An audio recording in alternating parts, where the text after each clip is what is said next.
is Jennifer, and I'm addicted to true crime. My name is Jennifer, and I'm addicted to true crime.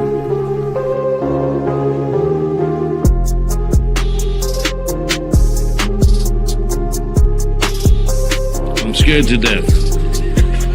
I'm frightened, and I don't know what to do. I'm confused, and I want to go home.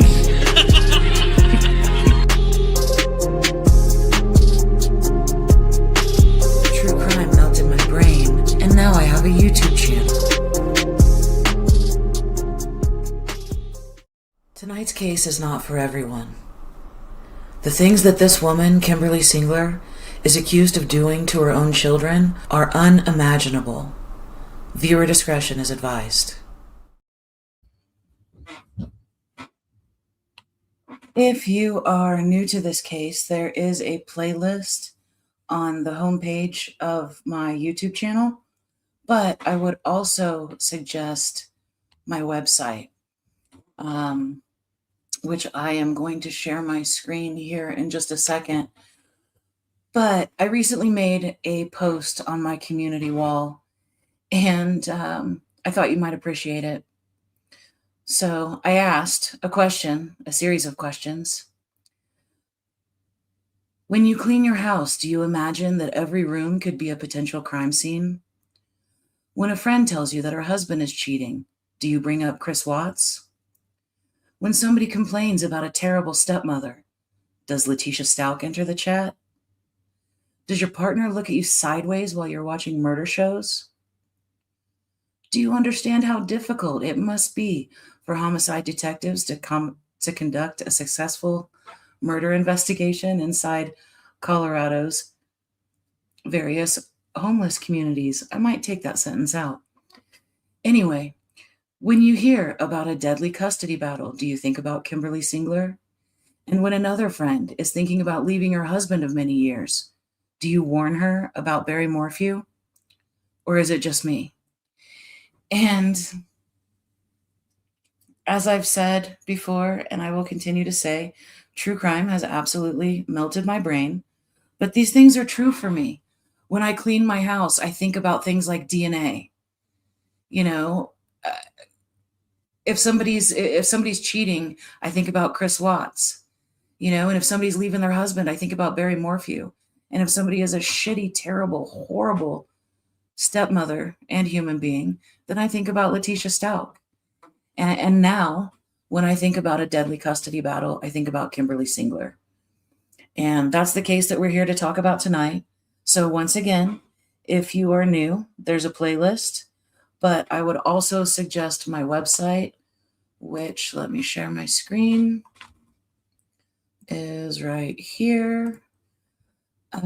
So quick intro to the channel. If you're unfamiliar, we purchase and release open records, attend court proceedings whenever possible, conduct interviews, create extensive timelines, analyze the terrible details, host weekly study sessions, and we seek professional help whenever necessary.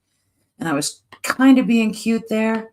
You know, seeking professional help would imply like therapy, which I clearly need. I think that's why I have a YouTube channel. It's because I need therapy.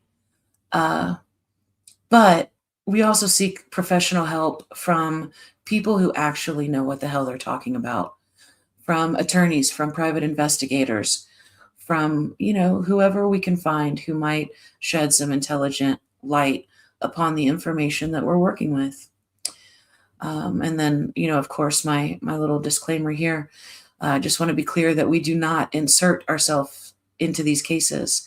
At no time prior to the trial, and probably not after either, will I be reaching out to victims, immediate family, extended family, law enforcement, legal counsel. No one who was involved with this case will I be reaching out to. And while I appreciate what information we've been given, I will be careful with it, and I will respect the privacy of those involved. But, you know, we deal in public records and public information, and we choose to interfere with neither due process nor the complicated work of detectives. So on my website, the top left, we have the homepage. you can contact me on this page. And then we have the calendar page, which is upcoming court appearances. So on Tuesday, January 6th, John Unger has court again in Boulder County. And right before Christmas, he was on trial a couple weeks, and it resulted in a mistrial. This is a case from 2006. He was initially charged with the crime, but when it came to the preliminary hearing, the judge dismissed the case because there was not enough evidence to go forward, in his opinion. And so many, many years later, John Unger was rearrested and charged with the crime of murdering. Like Barry Morphew, he was charged. Angela Wiles was the victim, and it's not even known if they were in any sort of relationship. Both the victim and the perpetrator were unhoused and addicted to drugs. She was a marginalized victim. Anyhow, that's not what this video here tonight is about. Just know that John is back in court on January 6th so that they can address the hung jury and the mistrial and decide what to do next. This case, although the case number is 2023 CR 429, this actually happened in 2006. Coming up on Wednesday, January 7th, Kimberlee Singler has court. It is her first appearance. It will be available on WebEx so that people can watch the live stream, but you cannot record it. You cannot screenshot it. You cannot do anything other than watch it live, courtesy of the court, which I'm grateful for, and I will certainly be there. Anybody who wants a link, I will post a link to that courtroom so you can also watch the WebEx on my community wall. So try to keep an eye on that. And then the final upcoming court date that we have is Barry Morphew on Monday, January 12th. Is Barry Morphew's arraignment in his new case in Alamosa County. That, as far as I know, will not be live streamed via the court's, the Colorado court's website, because it has already been, remote public viewing has already been abused in that case, and it has been removed. The judge may or may not give it back to us, but as of right now, we're not going to be able to watch that arraignment. Thanks to social media circus geeks in the court of public opinion who ruined it for us all. Pending trial. So top right, we have pending trial and post-conviction. And my pending trial cases are Barry Morphew and Kimberlee Singler. Tonight, we're talking about Kimberlee Singler. The link directly to this page is crimecurious.com/Kimberlee Singler. And let me go ahead and pop that up on the screen. That is where you can download, the entire redacted, carefully redacted, super redacted affidavit of probable cause. Okay, so if you go to crimecurious.com/Kimberlee-Singler, then you're going to have a breakdown of the case. What her charges are. She's facing 2 counts of first-degree murder, 2 counts of first-degree murder, child under 12, 1 count of attempted first-degree murder, 1 count of attempted first-degree murder, child under 12, 1 count of first-degree assault. Also, I just want to note that 2 counts of child abuse were dropped at some point. The same thing happened with Letitia Stauch's case. She was initially charged with child abuse resulting in death, but by the time they got to trial, they had removed that count. The case was confusing enough, and Letitia Stauch will never again see freedom. So it was plenty. And there were actually 2 homicides and 1 assault in this case. The first 2 counts of first-degree murder are the traditional counts of first-degree murder, where it's after deliberation and with intent. And then the 2 counts of first-degree murder, child under 12, basically just serve as sentencing enhancers. Same murders, different charges. And the same goes with the attempted murder. Let me see. So on the website right now, I have a very brief timeline that starts on December 19th, 2023, when Kimberlee Singler called 911 and reported a burglary to Colorado Springs police. According to Singler, her 7-year-old son and 9-year-old daughter were killed. Singler also reported that she and her 11-year-old daughter were injured. And then we go from there, mostly with due process. I am, however, working on a document that covers all of the terrible details in a timeline that is easy to understand. Anybody who watched the video that I put out at midnight on New Year's Eve when I went live and read the affidavit, I read the affidavit with very little commentary, but it's a lot and it's hard to understand. Not to say that it wasn't well written. It was well written and it was lucid enough. But I like to break it down in a different way. And so what I'm working on right now behind the scenes is I'm going through that affidavit of probable cause and I'm breaking it down into when each thing that's in the affidavit happened. And that's what we're going to do next Saturday night at 8 p.m. Mountain. We're going to go over my pretrial timeline, which is already quite extensive. So anyway, back to my website here. So on December 26th, 2025, the affidavit of probable cause was released to the public. And I had a public live stream, which there is a link to. And that video, Kimberlee Singler is back in Colorado custody, that serves as a really good place to start for anybody who is unfamiliar with this case. And then on December 28th, I published another public video, which is the full press conference with no commentary. I also boosted the audio at the end where the media is asking questions because they're very difficult to hear. Then on December 31st, I put out the affidavit of probable cause video with no commentary. And you'll find a link to that. And then also, right now, today, January 3rd, 2026, let's review the state's probable cause. You are here now. That's what we're doing tonight. Kimberlee Singler's next court date, but also at the bottom of the page are all of these documents in Colorado's case against Kimberlee Singler. We've got the press release from 2023 when it happened. We have the press release from 2025 when it happened. We have Kimberlee Singler's 2025 mugshot. We have the redacted affidavit of probable cause. I also have some paperwork from the custody battle in Larimer County. And we might get into a little bit of that tonight, but I doubt it. I think I'm going to save that for next week with the pretrial timeline. Let's see. I am going to put the affidavit up on the screen. And I'm going to go to the comments for the first time since I started. I also want to add comments to the screen. I know they're a little bit difficult to see. They're more difficult than I thought.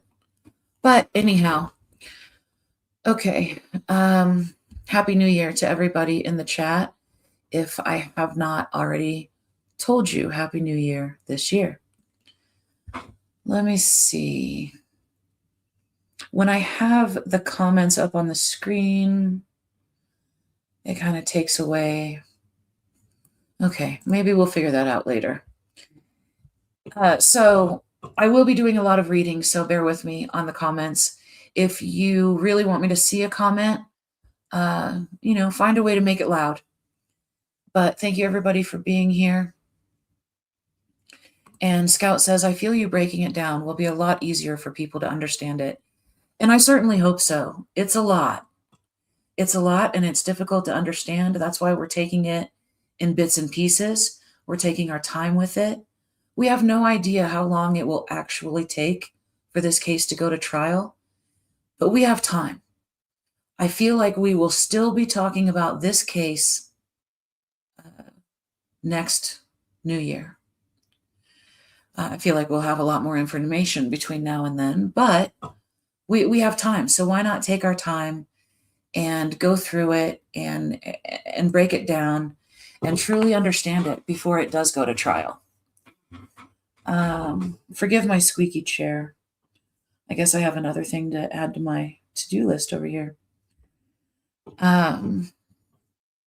Okay, so before I've got my plan for tonight, I'm not going to go into a lot of places in this document. What I'm going to focus in on tonight is Kimberlee Singler's version of events, the 11-year-old female's version of events, and the grandmother's version of events.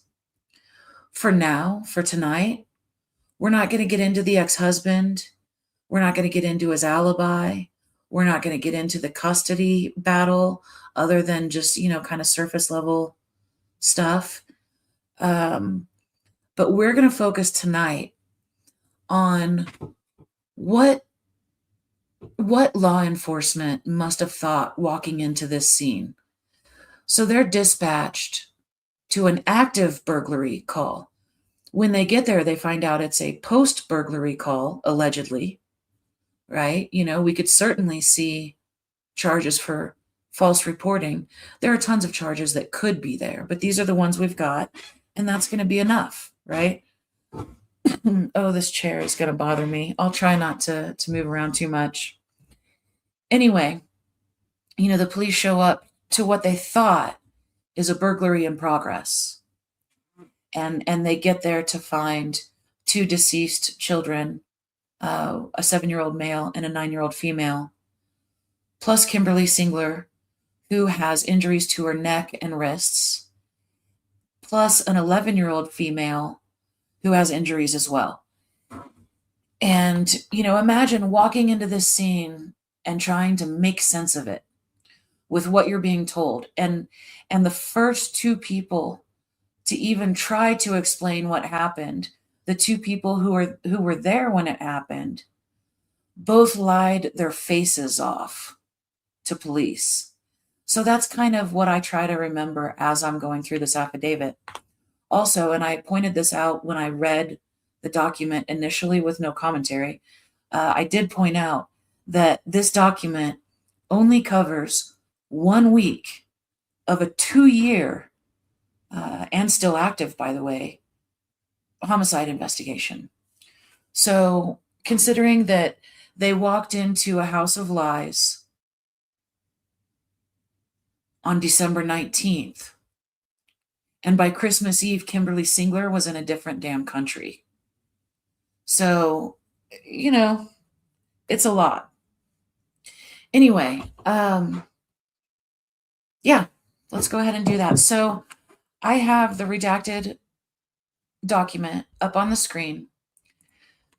The issue with this redacted document is that you don't have access to my notes that are physically in my hand right now. And so I will just read through these statements as if you do, and hopefully it'll still make sense on your screen. I tried to go to the library yesterday and scan this into a document that I could share with you. This being my version with all the highlighter and pen and pencil and God knows what else while I was going through this document and breaking it down. And it didn't work out. And so I just assumed that was for the best. And we're going to do the good enough version. And I may or may not purchase a new printer with scanning capabilities. I currently have a great printer, but it only prints black and white, doesn't do copies, doesn't scan.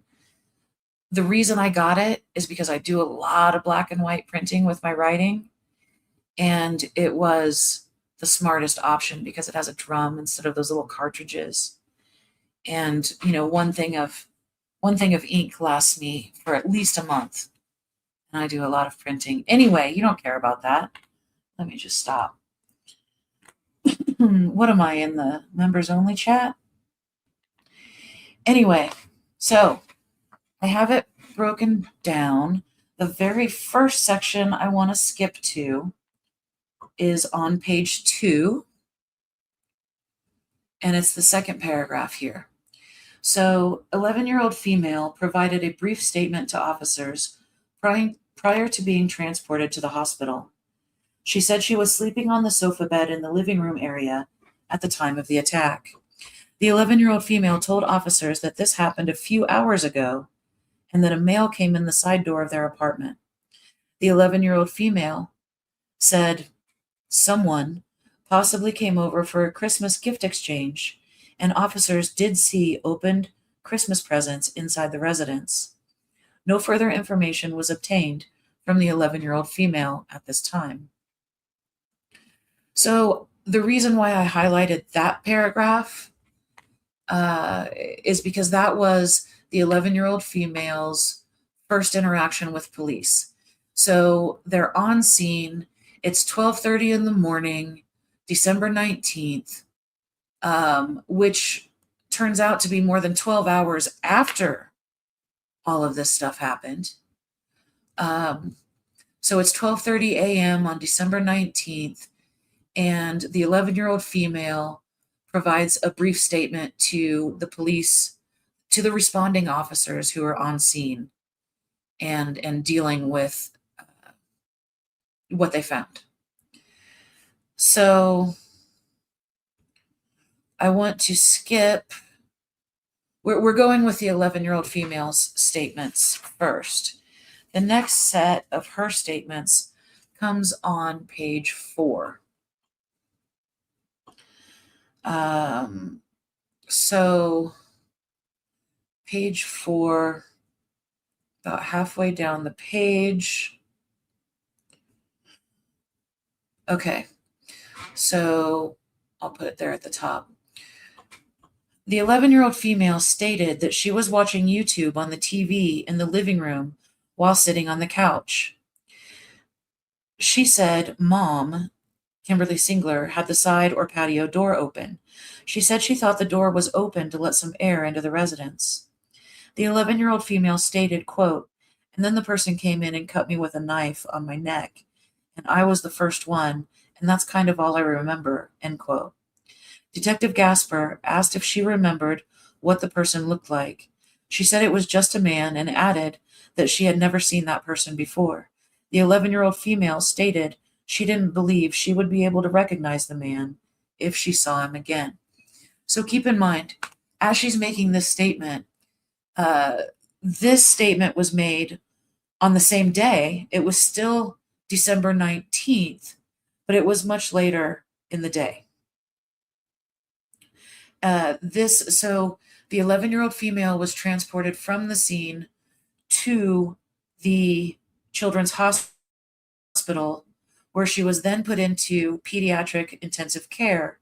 And once she was released from pediatric intensive care, then Detective Gasper went and visited with the 11-year-old female in the hospital while she was recovering from surgery. And so what I'm saying here, the paragraph I just read, this is what she said in the hospital. And I'll continue on. The 11-year-old female explained the door that was let open led to an enclosed patio, and it was the patio door that was open. She explained at the time the incident occurred, her brother, 7-year-old male, and sister, 9-year-old female, and her mother, Kimberlee, were all home. She said they lived with their grandmother, who was not home, and that she was with a friend. Something else redacted. The 11-year-old female. Okay, sorry. I still have trouble, even after how many times I've been through this.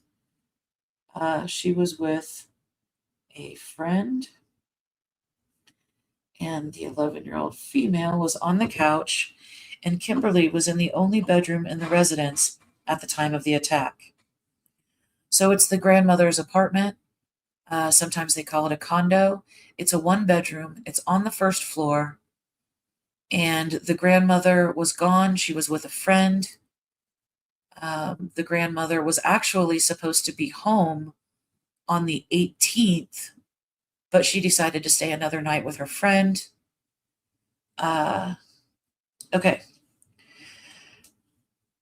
The 11-year-old female. Okay, no, I'm sorry. That's what I just read. In order to attempt to establish a timeline as to when the attack occurred, Detective Gasper asked the 11-year-old female about what time of day the man entered her residence. The 11-year-old female stated it was still bright outside and it was going into the afternoon hours. She said that if she had to guess at a time, she believed the incident occurred between 11 a.m. and 1 p.m. Okay, so who knows what time Detective Gasper was interviewing the 11-year-old female, but she was sent to the hospital, around 1 o'clock in the morning. And so here she is that same day after surgery saying that the attack probably happened between 11 and 1, the day before.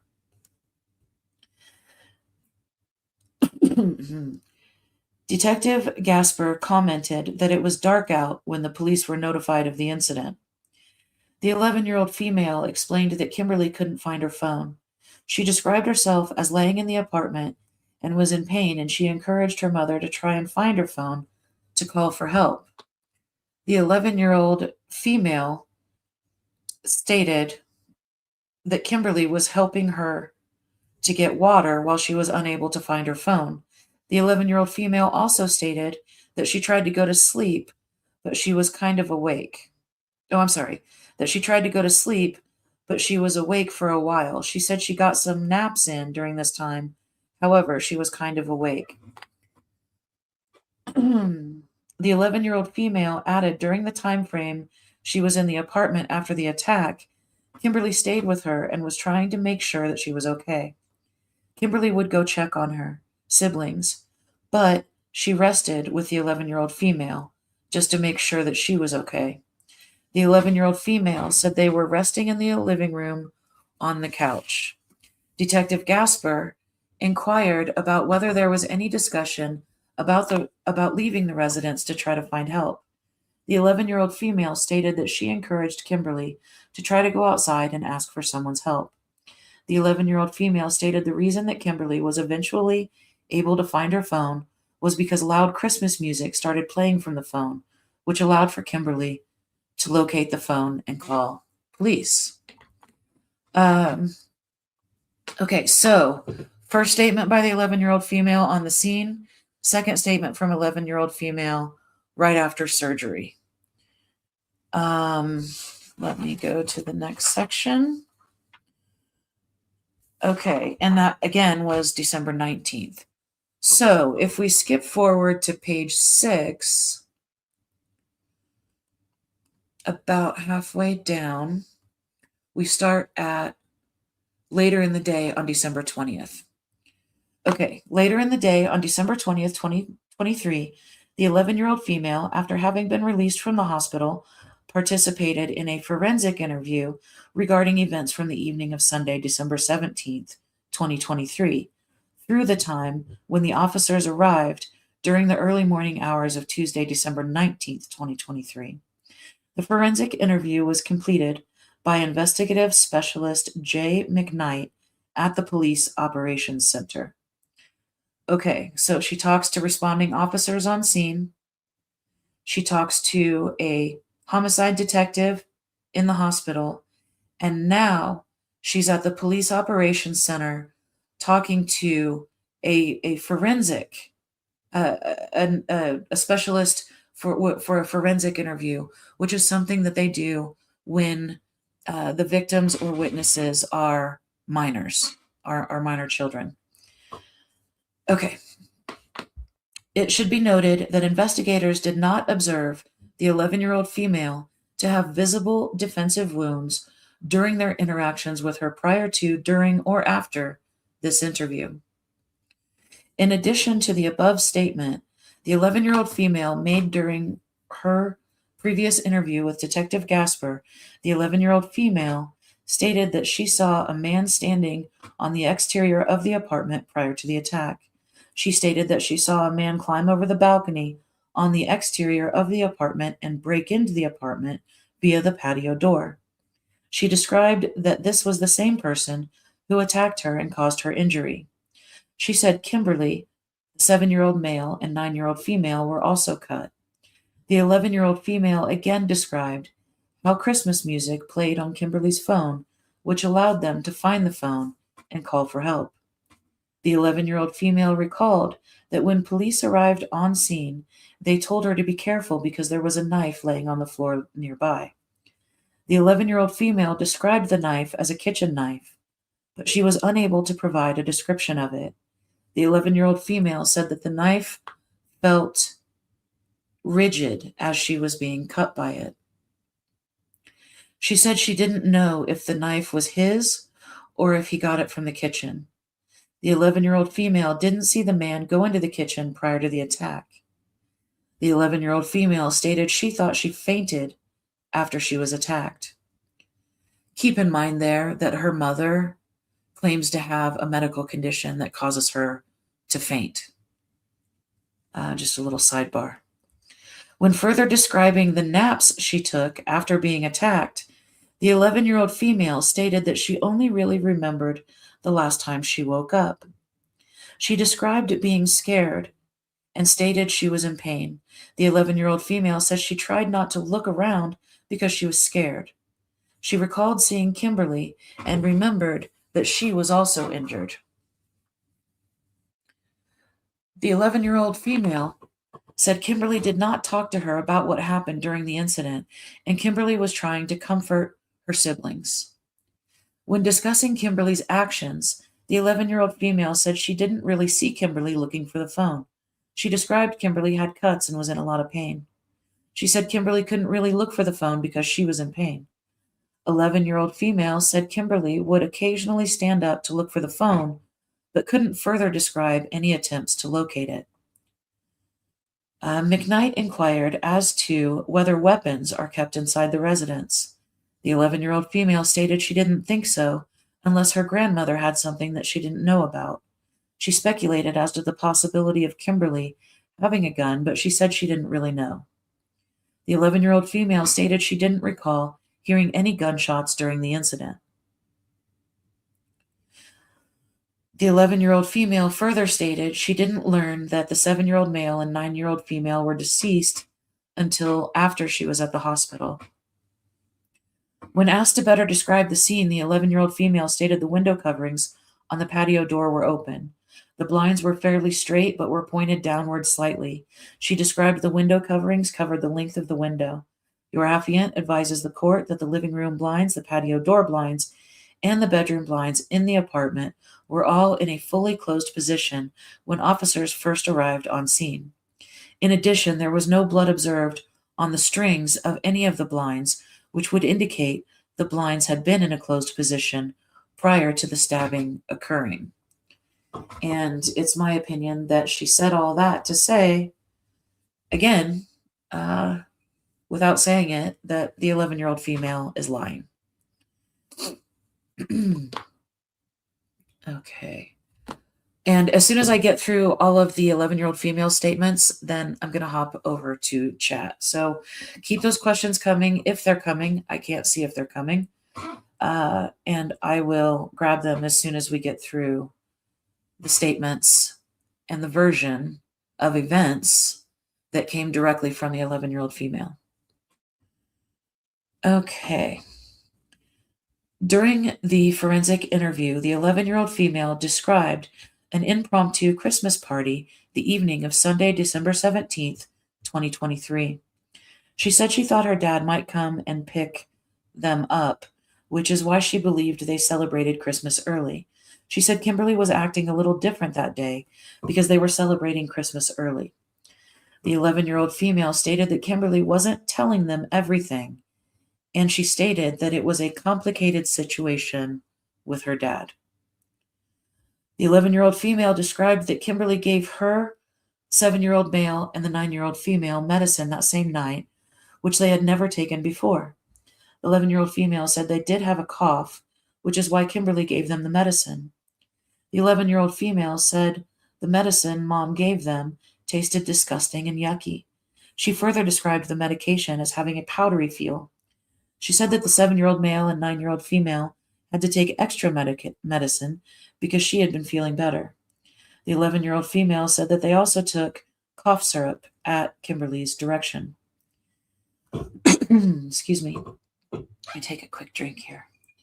I also was on a live stream right before this, members only for the post-trial study group, so I've been talking for a while. Okay.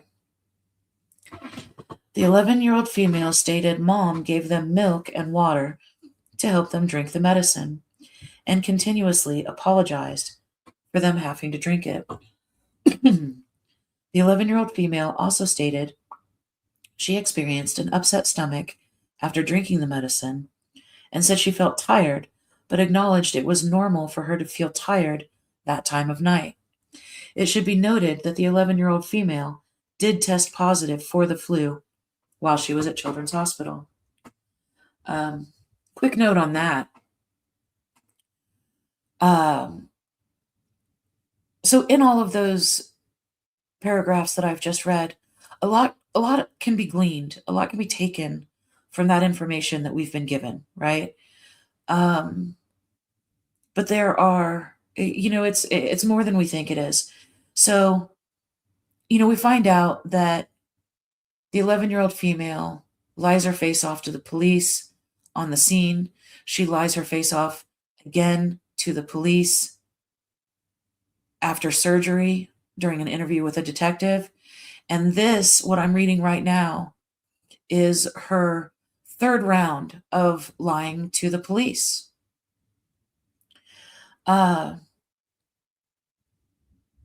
Initially, I got, frustrated. Like, I don't know this little girl. She is 11 years old. Gannon Stauch was 11 years old. Would you have been mad at Gannon Stauch if he was the victim and not the witness? Hell no. Right? But then you hear all these details about how much detail this 11-year-old little girl gave while she was lying to the police. And it's perplexing, right? It's troublesome. But then you find out that she also had the flu. She also was being raised by a damn crazy person who's going through a custody battle. And she had been drugged. I'm not making excuses for her lying to the police 3 separate times. But the truth is, we don't know what her relationship was with her mother. We don't know if she was, for good reason, a troubled little girl. We don't know if she was getting into trouble at school because of the dysfunction and craziness that was happening. We don't know a lot of things. But what we know, thanks to this document, at this point in time, is that she had the flu, she was drugged, she had physical injuries that required surgery. Her mother's a crazy person going through a divorce. I mean, she could have been scared. Anyway, okay. Before I go off on that, I'm supposed to read it all so that then we could have the conversation. So let me just get back to reading this. I read about the milk. Okay, we're almost done. McKnight asked the 11-year-old female where Kimberlee got the medicine from. She said she believed that Kimberlee might have gotten the medicine from King Soopers, which is a grocery store in Colorado. It's also Dillon's. It's the Kroger brand. Anyway, because she said she believed that Kimberlee might have gotten the medicine from King Soopers because that is where she got all of the medicine. The 11-year-old female was asked to describe how Mom gave her the medicine, and she told McKnight that Mom gave it to her in a mug with a tan-colored exterior and blue-colored interior, which might read, "You are redacted and you are crazy." Because based on the 11-year-old female's statements, photographs taken at the scene were reviewed and a mug was observed which matched the wording provided by the 11-year-old female. However, the mug was white in color rather than tan. A mug with a tan-colored exterior and blue-colored interior with the phrase "better late than ugly" was also observed in the photographs. Both mugs in some way were described by the 11-year-old female. The 11-year-old female was unable to describe the mugs used by, and then the rest is redacted. The 11-year-old female described that she missed school due to being sick the Monday through Thursday prior to the attack. You know, again, it's given me Letitia Stalk vibes. She explained that she had a stuffy/runny nose and a cough. She said that while she was sick, Kimberlee didn't give her the powdery medicine. This was a new medicine that was given to her. The 11-year-old female, who after the initial investigation began, had been placed in protective custody of the El Paso County Department of Human Services, was further placed with a foster family. After this interview that we just covered, after that interview was completed, she went to foster care. So let me see if there's any more 11-year-old female. I don't think there is. And I just want to check. There is one more spot for the 11-year-old female, but it's not actually something she's saying. It's kind of a matter of hearsay, something that she tells, so she basically comes clean to her foster parent after she's placed in foster care and her mom flees the country. But before we get to that, I want to cover that as the very last thing. When the daughter comes clean, we'll save that for the end of this particular review. So to summarize, once again, 11-year-old female gives a brief statement on the scene. She's transported to the hospital. She's taken into surgery. She's released to recover in the pediatric care unit, where a homicide detective comes and interviews her again. She's released from the hospital, at which point she is taken to the police operations center, where she participates in a forensic interview. And then she is released from police custody, but put into the custody of the Department of Human Services because the police don't really know what's going on yet. They know that everybody's lying. Kimberlee has thrown her ex-husband all the way under the bus and blamed him, but that's not adding up. So the police can't very well release this 11-year-old little girl whose siblings have just been murdered to her mother or her father. And the grandmother made some curious statements as well, which we're going to get into in a minute, but they weren't about to release her to the grandmother either. Also, the apartment had been sealed as a crime scene, and Kimberlee and her mother went to go live in a hotel. So that brings us to now, and now is when we go over to the comments. I'm going to scroll all the way up, and I'm going to look for anything that was loud, like you guys might have been trying to get my attention for later with anything. Looks like a lot of people saying hello to each other and Happy New Year.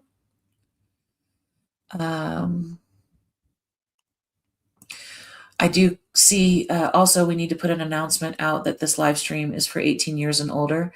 And yes, so in my intro, after I play the intro, there's a part that says, this case is not for everyone. The things that this woman is accused of doing to her children, to her own children, are unimaginable, and viewer discretion is advised. And I hope that implies that anyone in this chat should probably be an adult. I'm using all the words I'm not supposed to use. Google AdSense is not going to be a big fan of this live stream. So that being said, please consider liking, subscribing, sharing, commenting, all the stuff, because our views on these videos covering this case are mostly going to be natural views. It's not because the algorithm is pushing it out. The algorithm is like, nope, you said murder one too many times. You're talking about kids, even though we're being respectful. Anyway, let me keep going through. Dee Dee says, I can't imagine what that poor 11-year-old is going through, or what she's been through for her entire friggin' life, for that matter. But I agree, Dee Dee. And Patricia says, Happy New Year. It's good to see you, Patricia. Feels like it's been forever. That's my fault. I know. Carolina's in the house. Becky P is here.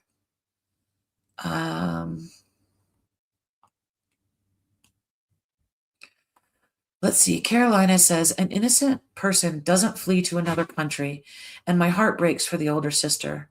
Yeah, after reading this affidavit, which of course we couldn't read until after they drug her ass back to Colorado Springs, after reading this, the consciousness of guilt is real. She knew what she was doing. And she wouldn't have fled if she wasn't guilty.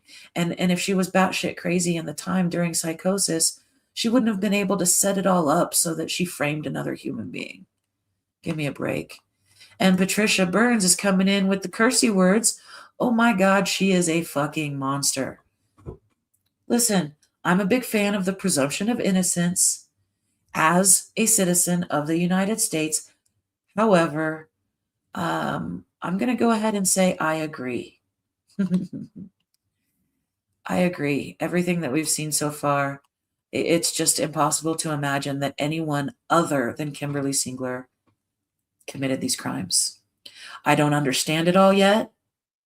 I really need to understand what her 11-year-old daughter went through and how far back the planning of this crime actually began.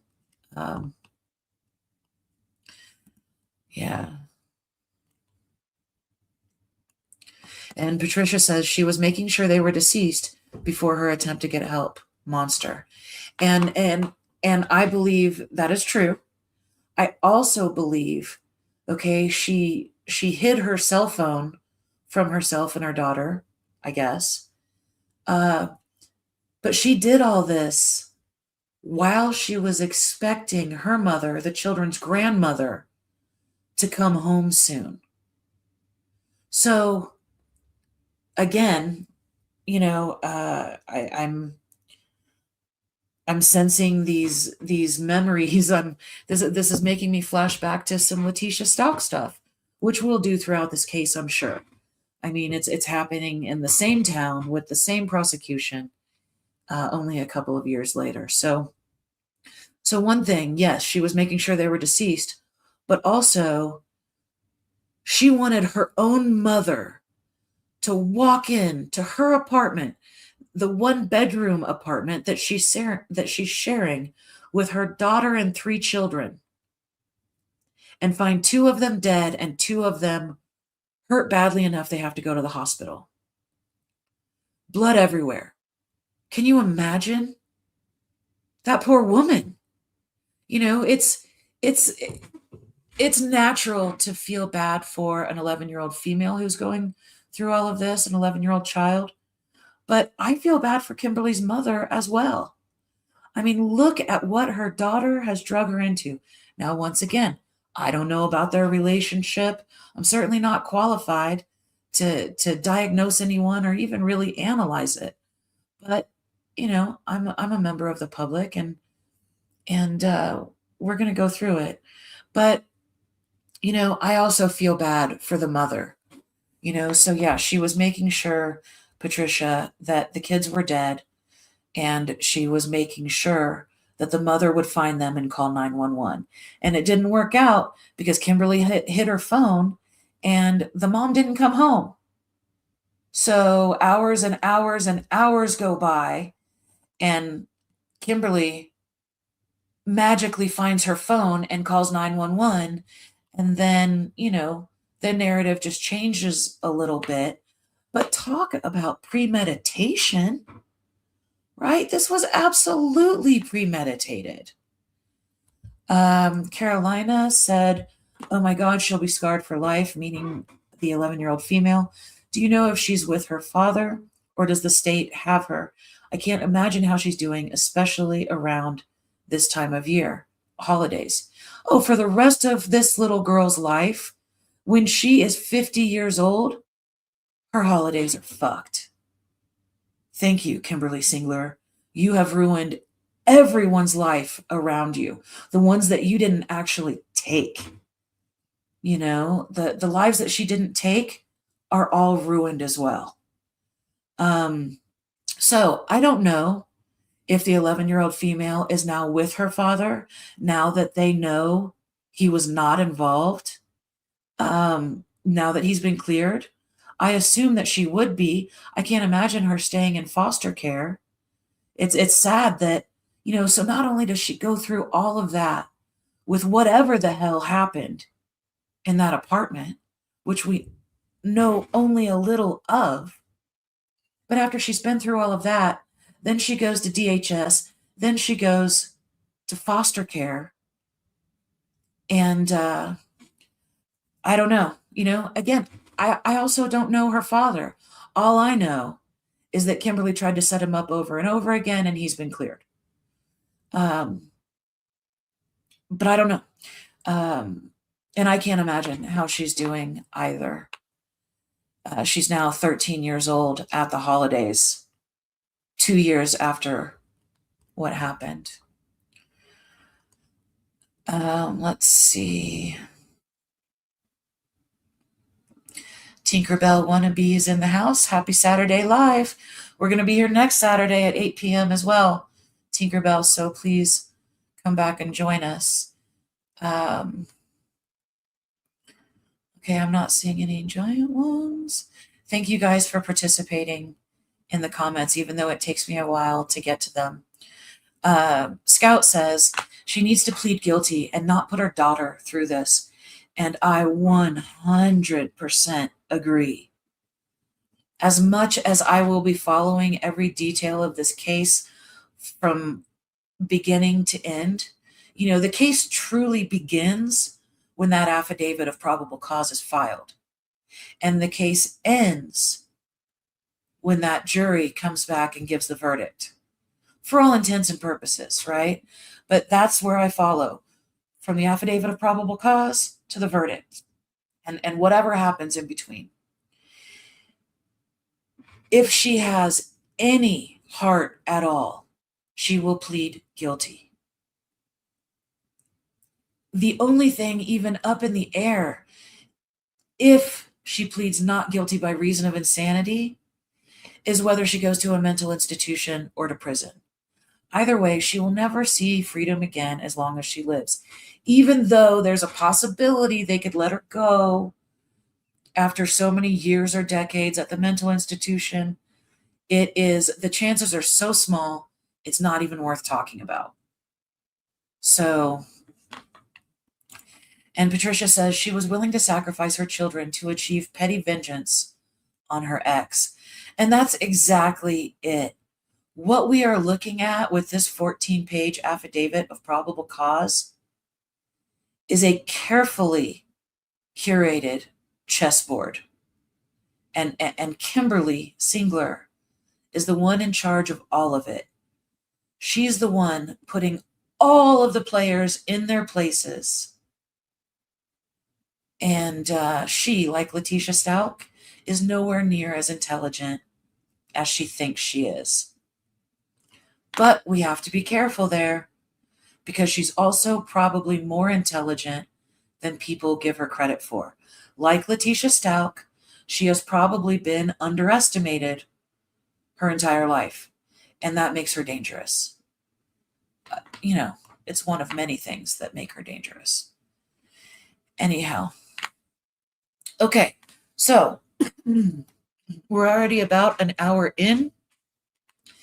And the next thing I want to do, so we've been through the 11-year-old female's statements directly to law enforcement. The next thing I want to do is go through Kimberlee Singler's statements to law enforcement.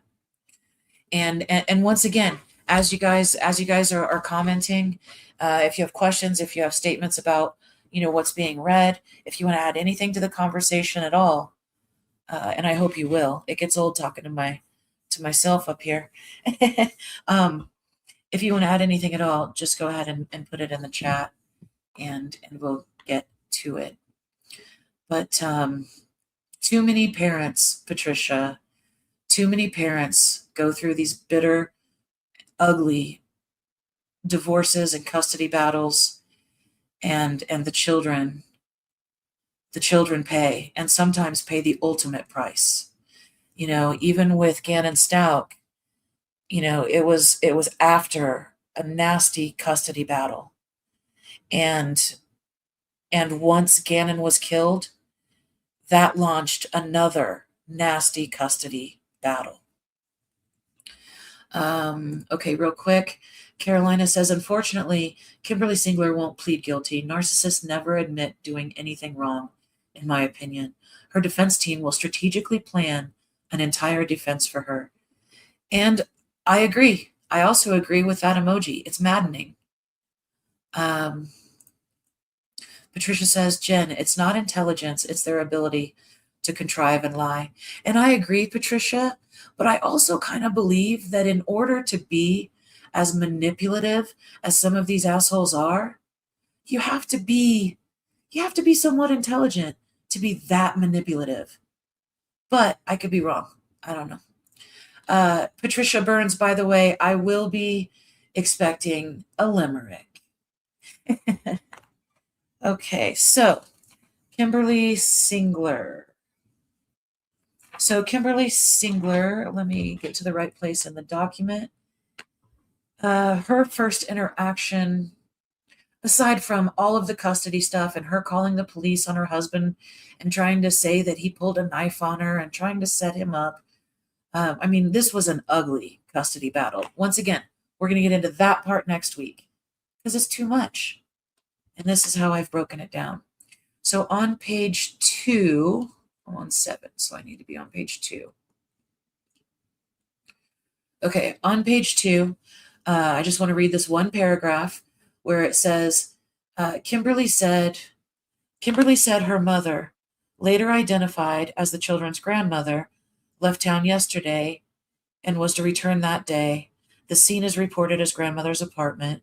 Kimberlee initially reported the attack possibly happened at 11 a.m. on December 18th, 2023, although it did appear that Kimberlee was not fully coherent. Kimberlee did not identify a potential suspect at that time. It was reported she later told a nurse at Penrose, Maine, which is the hospital she went to, separate from her daughters, that it was her ex-husband who did this. So on scene, Kimberlee was not fully coherent, which I'm sure is a very nice, very summarized way of saying that she was pretending to be crazy. I'm speculating, obviously. So she's on scene. She's not fully coherent.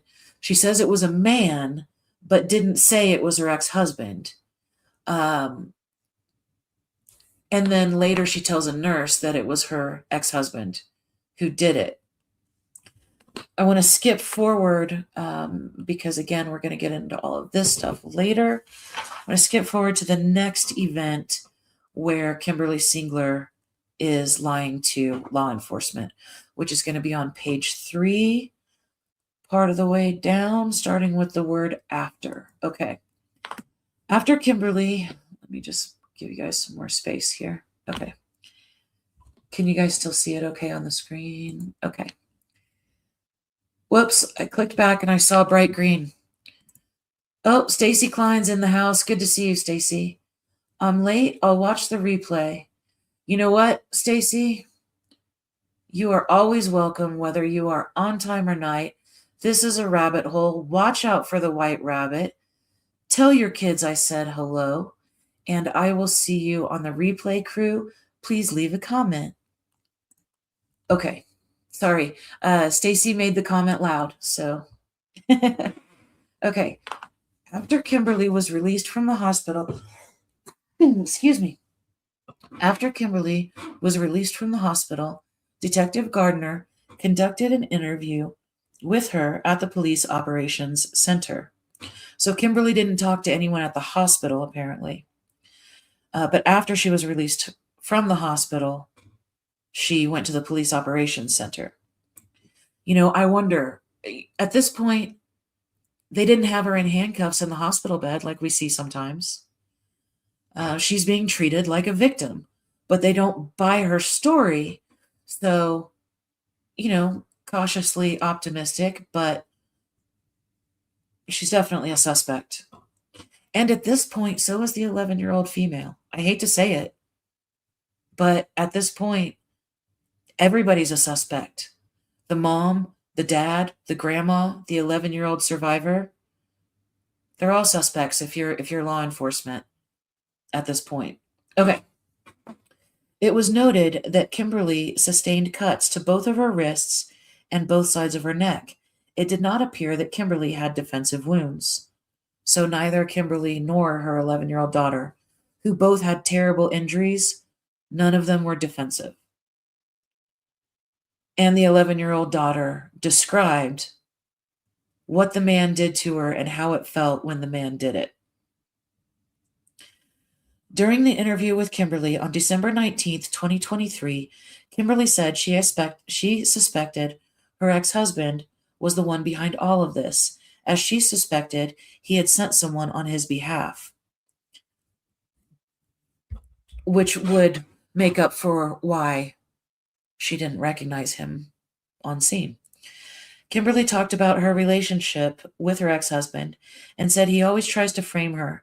There is never physical evidence to tie him, and Dad is trying to get her arrested and the kids taken away from her.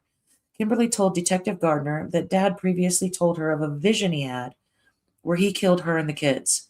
In this vision, Dad described shooting the 7-year-old male and 9-year-old female, but he did not describe what happened to Kimberlee or the 11-year-old female. Kimberlee said she felt Dad had tried to kill her when they were exchanging custody, and I'm sorry, I can't say when they were exchanging custody. Because I'm running this like Mad Libs, remember, and I could be wrong, but I don't think I am, or I wouldn't be telling you. If I find out that I am, I will admit that I was. So let me start over on that last sentence in that paragraph.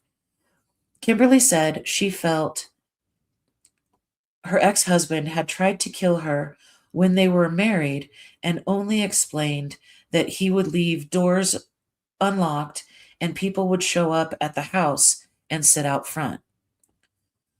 So, see, I wanted to put custody exchange in there. I'm just making some quick notes so I don't make that mistake again. Okay. So I wanted to say, but anyway, it doesn't matter. I said what I said. I believe that to be accurate. Kimberlee expressed that Dad and his attorney are playing games with her and waited for her to be evicted so they could complain to the courts that she was moving in order to make it difficult for her ex-husband to see the kids. Kimberlee gave some historical context to court hearings regarding custody of their children.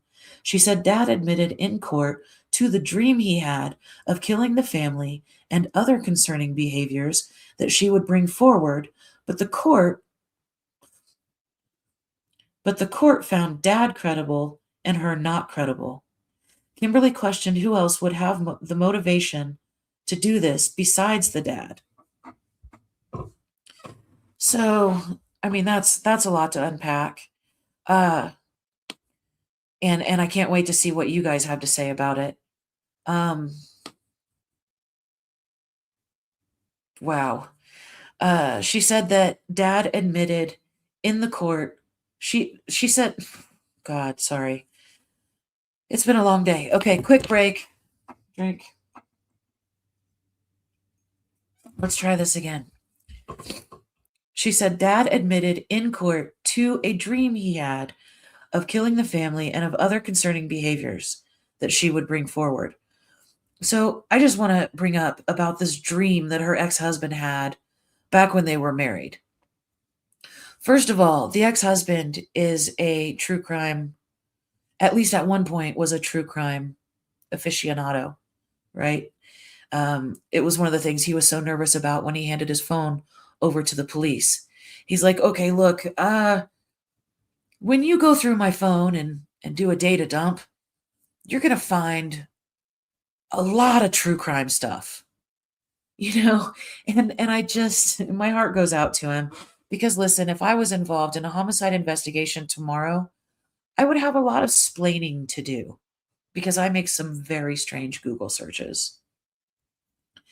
Anyway, so back when they were married, they're having a conversation. He has a nightmare and he thinks that he can tell his wife about it. Fast forward after the divorce and custody battle heats up and everything's really ugly. It is the thing that she keeps going back to try and say that he should absolutely not have custody of these kids. And it's because he had a dream that he killed the kids. And so he is dangerous and he is a threat. And she blows it all out of proportion. Kimberlee Singler is a tempest in a fucking teacup. Okay? She blew it all out of proportion. And that didn't work. The courts sided with him, right? They gave him extra custody time. Extra parenting time. Thank you very much. And that upset her, right? Again, but I think that eventually we're going to see this kind of argument where we have proof that she kept bringing this up and using it against him as if he were a stalker, as if he was pulling knives on her, as if he was threatening to kill the children. None of that shit was happening. She twisted the hell out of it and was using anything and everything she could against him in the court. Meanwhile, the children are suffering. The husband is suffering. Kimberlee's even suffering for that matter. It's just that she's the one who's causing it all. So anyway, I don't want to go off on too bad of a tangent. We are going to talk about Dad next Saturday night. As much as we know anyway. But I think that this argument is going to go to premeditation and intent. Not only did she plan the entire thing to the best of her ability until certain parts of her plan got screwed up, but she also framed a third party and somebody she didn't even know by saying, well, if it wasn't physically him, then it was somebody that he hired. So now law enforcement is investigating all his friends and family and coworkers because they too are suspects because this woman is a liar. Yeah. Anyway, to me, the custody stuff absolutely goes toward premeditation. Where was I? You guys, where was I? Okay, here we go. Kimberlee talked about a recent arranged custody exchange where Dad sent a third party to get the kids on December 16th, 2023. Kimberlee said she was confused and it made her look bad as she did not take the kids to the custody exchange even after having been contacted by the police. Kimberlee said Dad was supposed to have the kids for 2 weeks ending December 31st. Kimberlee told Detective Gardner she knew Dad would file something and try to take custody from her. When asked if anything had been filed, Kimberlee said she did not know as she did not look. Again, to me, that goes toward premeditation. Okay, one more sentence. Kimberlee talked about her checking the status of court motions in the custody case through an online e-file system with the Larimer County courts. So let me just go back to that next to last sentence. She knew Dad would file something. Now, this is something that she's saying on December 19th during a police interview, after she's called 911, after she's been transported to the hospital, after she's been transported to the police station. 2 of her children are dead, and she has no idea what's going on with her 11-year-old daughter. Only one daughter survived, something that she clearly orchestrated.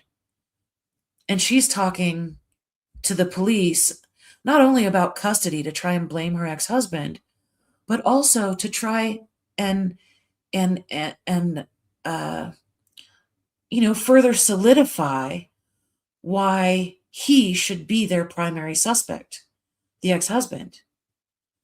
But she's talking about, oh, well, I bet he's going to file something now and try to take custody. It's absolutely insane. Your children were murdered, and you're still complaining about this custody case as if that is the main event? But see, to me, in my opinion, that is the main event. And those children were murdered as a result of the custody battle. And, I am looking forward to, so there are going to be lots of FOIA requests that I do after this does go to trial, or fingers crossed, this woman just pleads guilty, which is, she didn't ask me my opinion, but that's what she should do. Scout says so too. But I want to hear the 911 call. I want to watch the body cam footage at the scene, and I want to see all of these police interviews. Now, we're not going to be able to see the forensic interview for sure. And I don't know if they will release the body cam if there's body cam from the detective talking to the 11-year-old female in the hospital. I think that might be a little too sensitive, and I don't even know if I agree with it being released to the public. But if it's out there and released, then we'll certainly watch it here on the channel. I definitely want to see the body camera of the police interviews with the grandmother and the father and the coworkers and all of it. I'm not going to obsess over this case as much as I did in Letitia's Stout case, but based on my experience with that case, I think that we can get to the guts of this case in a much cleaner, much more concise manner. So I don't think we'll have to obsess over it as much. And I look forward to following it all the way through with you guys. Okay. Kimberlee talked about what happened and said she woke up feeling weird and woozy and wondered if someone came in and did something the night before. Kimberlee described the 7-year-old male and 9-year-old female as sleeping in late and acting drowsy as well. She said she forgot to lock the patio door, so the patio door had been unlocked from the day before. On December 18th at approximately 11 a.m., she was in between the living room area and the only bedroom in the condo/apartment when someone entered through the patio door. Kimberlee believed that person must have attacked the 11-year-old female first, and as she was going to the bedroom, the suspect grabbed her upper arms from behind and spun her around. Kimberlee could see the suspect as a dark figure, but could not provide a further detailed description. Kimberlee assumed the suspect was a man because of the strength and height of the person, but had no additional details regarding the suspect. Kimberlee discussed having a medical condition that causes her to faint or lose consciousness. That's what I was talking about before. And I was telling the post-trial study group earlier tonight that when I read this part of the affidavit, about Kimberlee alleging a medical condition that causes her to faint or lose conscious frequently, of course I thought about Letitia Stout. But initially, what I saw in my mind were the words, bitch, please. First of all, I said, bitch, please. I don't believe her. It could be true. I could be wrong. But I don't personally believe her. So my first thought was, bitch, please. And then immediately what I saw in my mind were those fainting goats. Have you guys seen those fainting goats? You know, you say boo and then their legs just go stiff and they fall over. That's what I saw in my mind. It's ridiculous. You know, Letitia Stalk didn't black out and Kimberlee Singler didn't fucking faint, in my opinion. Okay. Where was I before that tangent? I gotta stop with that stuff. Okay, Kimberlee discussed having a medical condition that causes her to faint or lose consciousness frequently, and after the suspect grabbed her, she fainted. When Kimberlee regained consciousness, she was on the sofa bed in the living room and saw that the 11-year-old female was next to her on the sofa bed and had sustained injuries. Kimberlee got up and locked the patio door, after which she went to the bedroom and found the 7-year-old male and 9-year-old female dead on the bed. Kimberlee reported she covered them both with a blanket, and when she saw the 9-year-old female, she thought she looked uncomfortable, even though she knew she was dead. So Kimberlee put a pillow under the 9-year-old female's head. So just to put that into perspective, once again, we're in a 1-bedroom apartment. There is a master bedroom and a sofa sleeper, you know, a couch that folds out.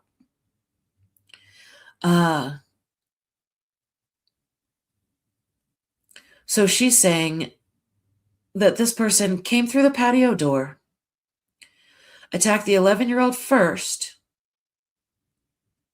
and then the 7-year-old male and 9-year-old female who had been resting in the grandmother's bed at 11 a.m.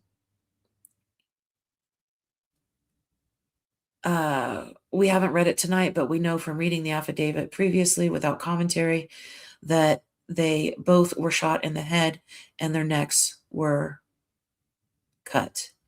So that happened, and there were no defensive wounds on anyone at all. And so Kimberlee is trying to tell detectives, I guess, that the suspect shot them and cut their throats while they were in bed, and she found them that way. It doesn't add up, liar. It doesn't add up for lots of reasons. Another reason is where a projectile was found. Again, hearkening back to Gannon Stalk. The 7-year-old little boy had a projectile in his hand that proves he was moved after he was killed. We'll get into that again later. Right now, we're focusing only on what Kimberlee, her mother, and her daughter said about the event. So she found them in the bed. She covered them with a blanket, according to her. It's hard to read when you know she's lying about all of it, but it's interesting to read and look back and point out or pick out where law enforcement probably knew she was lying and why. And that's why we do this with these documents. Kimberlee said at that point she was very weak and faint, so she had to go lay down back on the sofa bed next to the 11-year-old female. Kimberlee stated she was able to get water for the 11-year-old female throughout the day to keep her comfortable, but she did not have the energy to look for her cell phone. Kimberlee said she was also too weak to get a neighbor, and further was worried the suspect was waiting for them outside,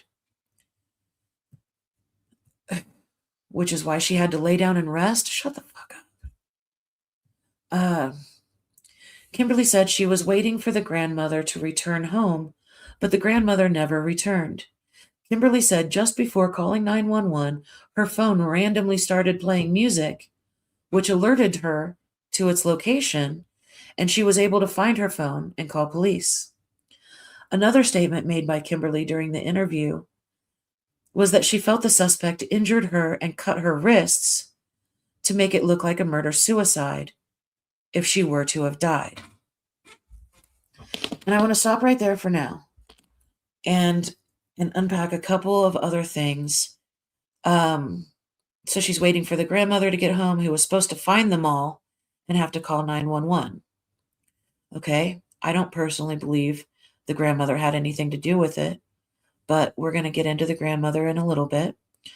But you look at what's written here and you try to imagine, for no good reason other than our own curiosity. We're not investigating this case. This case is in good hands. But for our own curiosity, you try to imagine, what if the grandmother was involved? And worse, what if the 11-year-old female was involved? We have seen many cases where somebody else was involved, but they don't get charged, either through a proffer with the state or through an immunity agreement or, whatever. Now, don't get me wrong. I am not saying the 11-year-old was involved, but in looking at this document with my curious nature, if I do look at it through that lens, then it's tough. It's too heavy to imagine alone. In that case, the 11-year-old female would have had to have known and either done it to herself or allowed her mother to do it to her.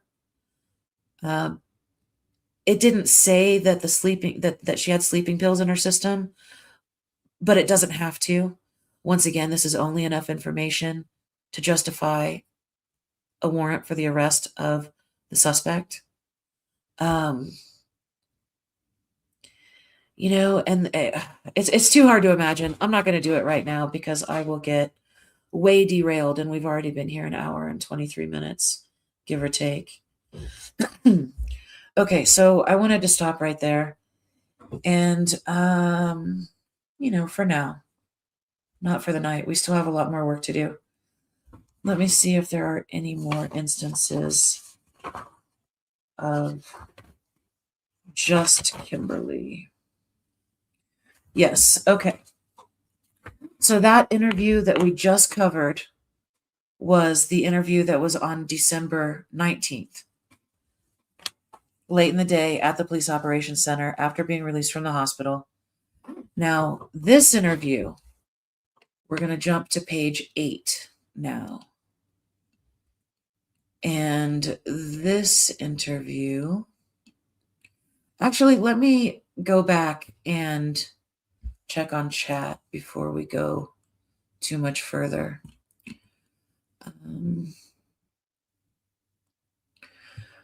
Okay. Patricia, I have not heard your Karen Reed limerick. Patricia says, she left the 11-year-old alive and coerced her to back up this story. But what a horrible bitch. It's possible. It's possible. And I'm not, I mean, that's Occam's razor, I think. That she actually attacked her mother. But if the 11-year-old has the flu and is drugged and attacked by her own mother, does she tell 3 different stories in 3 different settings to 3 different police officers in great detail because she's scared? I mean, at 11 years old, are you capable? Again, I'm not trying to say she's in on it. I'm just saying that we don't know. That's what this is for, is so that we can discuss things like this, so that we can respectfully and carefully talk about what's possible based on the information that we have. As long as we know where to stop, as long as we know how to behave as adults who are into true crime, but also, I'm not the true crime police.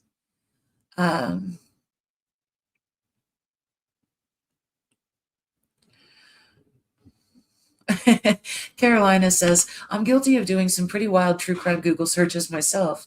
Seriously, if I ever had to hand my phone to the cops, oh boy, I have a lot of explaining to do. I'm right there with you, Carolina. And so is Scout. Scout says, you are not alone. We would all have explaining to do.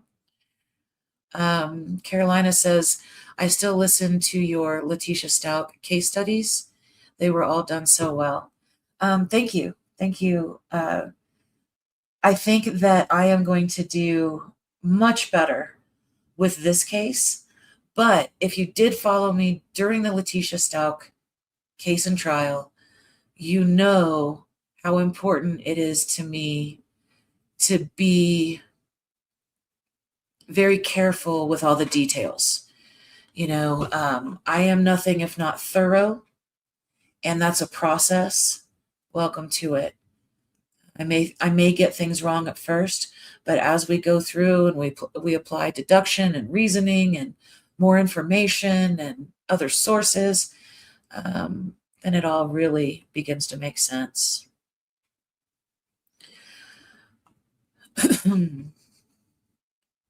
Okay, so let me go back. So we are now on page 8 of 14. Oh, and Carolina, I don't know if you're aware, we are studying the case against Letitia Stout in the post-trial study group right now. But it's different than what I did before. We touch on a lot of the same stuff, but it's different. Okay, back to page 8 of 14. I want to start down toward the end of the page where it says, nope, that's the grandmother. I'm sorry. Back up to the top of the page. Okay, so just to get us back where we need to be mentally and looking at it from this new perspective. So Kimberlee Singler has dialed 911. She's been transported to the hospital. She's been transported to the operations center and given an interview. And then later, all in one day. And then later that same evening, on the next day, later in the evening on the next day, Detective Gardner conducted another interview with Kimberlee. Detective Gasper conducted an interview with Kimberlee's mother simultaneously. Kimberlee made the following statements to Detective Gardner during this interview. Kimberlee mentioned she was in between the living room and bedroom when she heard blank and blank talking, and she was grabbed, which caused her to nearly have a heart attack. She said she was spun around and everything was a blur. She said she remembered dark, as if they were wearing dark clothing. She said her mouth was covered. Interesting. She said her mouth was covered before she blacked out. So now she hasn't fainted, she's blacked out, which apparently maybe she thinks they're whatever. Anyway, I'm going to try not to be snarky. It's just so hard to read her lies. Okay. Kimberlee said she woke up on the bed by the 11-year-old female and was afraid the 11-year-old female had died. So she woke up and realized. So is that after she covered the other two with a blanket? I guess so. Okay, after realizing the 11-year-old female was alive, she asked the 11-year-old female how she was doing. After checking the 11-year-old female out, Kimberlee said she got up, was feeling woozy, but went to check on the 7-year-old male and 9-year-old female in Grandma's room where they were last seen. Kimberlee said she saw blood on the bed and a gun on the floor, so she checked on the kids. Kimberlee said she saw bullets in the 9-year-old female's forehead and felt her head, and she described the 7-year-old male as having a big bump on the left side of his head, so it seemed like he had been shot too. Regarding other injuries she saw on the 7-year-old male and 9-year-old female, Kimberlee said their necks had also been slashed. So here she is the next day, recalling the events, only this time she says that the person grabbed her, caused her to nearly have a heart attack. He spun her around. Everything was a blur. She remembered dark. Her mouth was covered, and she blacked out. And then she woke up on the bed by the 11-year-old female. And then she went to go check on the 7-year-old male and 9-year-old female. Okay, all right. I mean, it's all still lies, but it's actually better put together than I thought she had done, for what it's worth. Okay, Kimberlee talked about covering the 7-year-old male and 9-year-old female up with a blanket because she did not know what to do, and it was a horrible sight. After returning to the living room, Kimberlee noticed the patio door, was slightly ajar. So she got up and closed and locked the door before laying down. Kimberlee did not, so I guess the person would have left, and then she came to consciousness, and then she went and closed and locked the door, because before she said that the 11-year-old was attacked first, and then the guy grabbed her by her shoulders, and then she went to check on the two younger children, and then she spent hours taking care of the 11-year-old. So it's different enough that they've got to know she's full of shit. Certainly by the next day, they knew absolutely that she was lying. Okay. Kimberlee talked about covering the 7-year-old male and 9-year-old female up with a blanket because she did not know what to do, and it was a horrible sight. After returning to the living room, Kimberlee noticed the patio door, was slightly ajar, so she got up and closed and locked the door before laying down.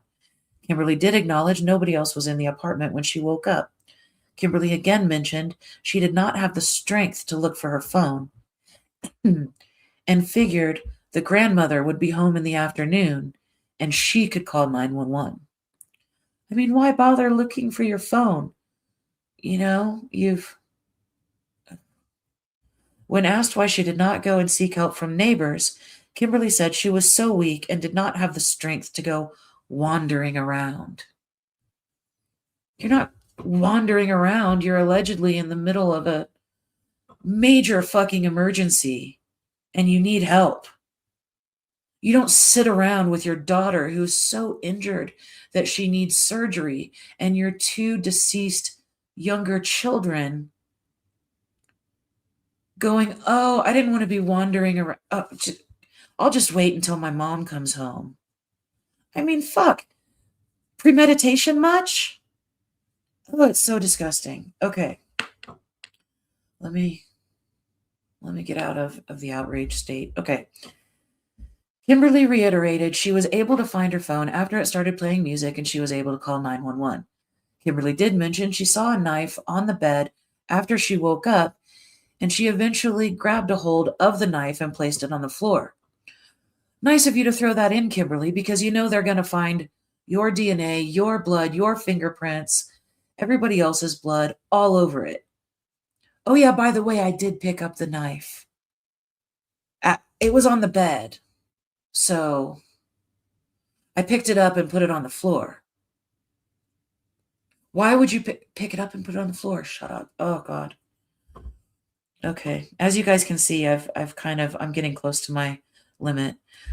We have a little bit more to do, but I don't want to be here too terribly much longer. Too much longer. Sorry. Okay. Kimberlee did not recognize the knife as being one from their kitchen. Regarding medications she gave the kids when they were recently sick, Kimberlee said she gave a liquid form of children's Tylenol to the 7-year-old male and 9-year-old female, and all 3 kids got cough syrup. Kimberlee mentioned she recently got a prescription for a sleeping pill as she had been suffering from insomnia. Okay, so Kimberlee is suffering from insomnia and fainting spells and blacking out. Okay. If any of those things are true, it can sometimes look like mental illness. But it all seems way more contrived than that. Kimberlee said she tried the sleeping pill once, but it made her feel groggy, so she didn't keep using it. And, I emphasize that because it's going to come up again later. Okay, so that Kimberlee denied having any concerns with her mother, even though her mother knew the location of the gun inside the apartment. Kimberlee thought this was done by whoever was watching her in October of 2022.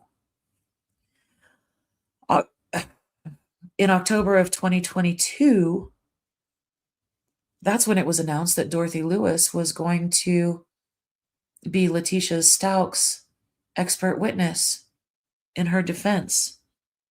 So, just random knowledge, it's interesting. So here this is going down in December of 2023. But all the way back in October of 2022, Kimberlee thinks somebody's watching her. So unlike Letitia, there is a history of Kimberlee Singler doing crazy shit, right? Okay, so I'm going to stop the Kimberlee Singler stuff right there. We are going to hear more from her in a minute. But before we do, I want to go over what just the grandmother said to police. See, all of these things are juxtaposed all over the place. So just like, we heard the affidavit of probable cause read from beginning to end with no commentary. And it was a lot, and we took in a lot of information. I didn't necessarily understand all the information as I was reading it, even though it was like the 5th time I read it. Then tonight, we're breaking it down into these sections: Kimberlee's version of events, Grandma's version of events, 11-year-old female's version of events. And we look at it that way, and we try to imagine, how that went down for law enforcement. If you're tasked with showing up on this call as whether you're a responding officer or a homicide detective or a specialist who works with kids or whatever, imagine this story coming at you in real time. It's a lot. It's a lot, and they don't get enough credit and respect for what they do every day. I couldn't do it. Okay, let me go back over here to the comments. Oh, I didn't realize I had left one on. Scout says, I have so many questions about this case. We have a Karen Reed. We have a Karen Reed limerick, courtesy of Patricia Burns. There once was a woman named Karen Reed who often got shit-faced on mead. It made her rebarbative and jealous and back into her fellas, and then blame the whole town for her deed. I could have read that better, but that's beautiful. We are looking forward to your Kimberlee Singler limerick, Patricia, for sure. Let's see. So the next step for us, the next step is I take a drink and cough. So pardon me for one moment while I mute. Talk amongst yourselves.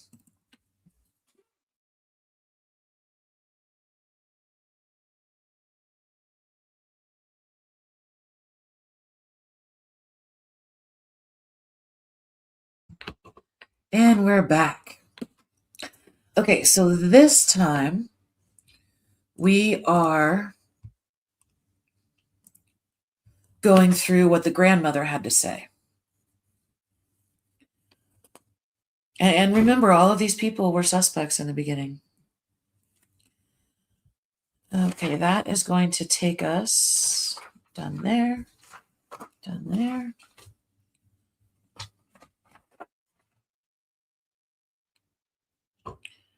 Okay, we've covered mom, covered the 11-year-old female.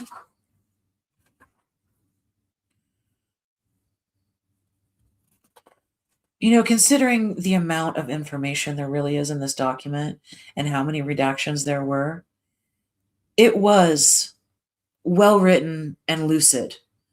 Rebecca Joins is the person who presented this affidavit only 1 week after all of this happened. My hat's off to her. I can't wait to get to know her better, the same way that we got to know Jessica Bethel in Letitia's case.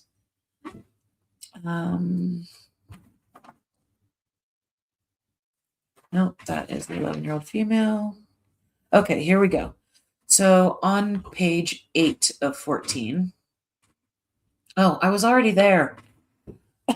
I'm looking at my printed copy, guys. Sorry. Okay, page 8 of 14 down toward the bottom. The grandmother made the following statements to Detective Gasper during their interview. Detective Gasper asked the grandmother to describe, what had occurred in the 24 to 72 hours prior to the incident. The grandmother explained that there was a planned custody exchange between Kimberlee and her ex-husband on December 16th. The grandmother went on to explain that a third party arrived at the police station to take custody of the children on behalf of their father. Kimberlee did not allow the third party to take custody of the kids because the kids were supposed to be exchanged between parties per the custody agreement. Kimberlee considered Dad to be one of the parties and did not consider the third party to be a party authorized to take custody of the kids. Therefore, Kimberlee did not relinquish custody of the children at that time. Dad's lawyer became involved in this particular incident, and it was determined that the custody exchange... We don't need to read that. Well, yeah, we do, because it's coming from Grandma. Sorry. Dad's lawyer became involved in this particular incident, and it was determined that the custody exchange would take place on December 21st. The grandmother explained that Dad wanted custody of the kids, and there was an ongoing custody battle between Kimberlee and her ex-husband.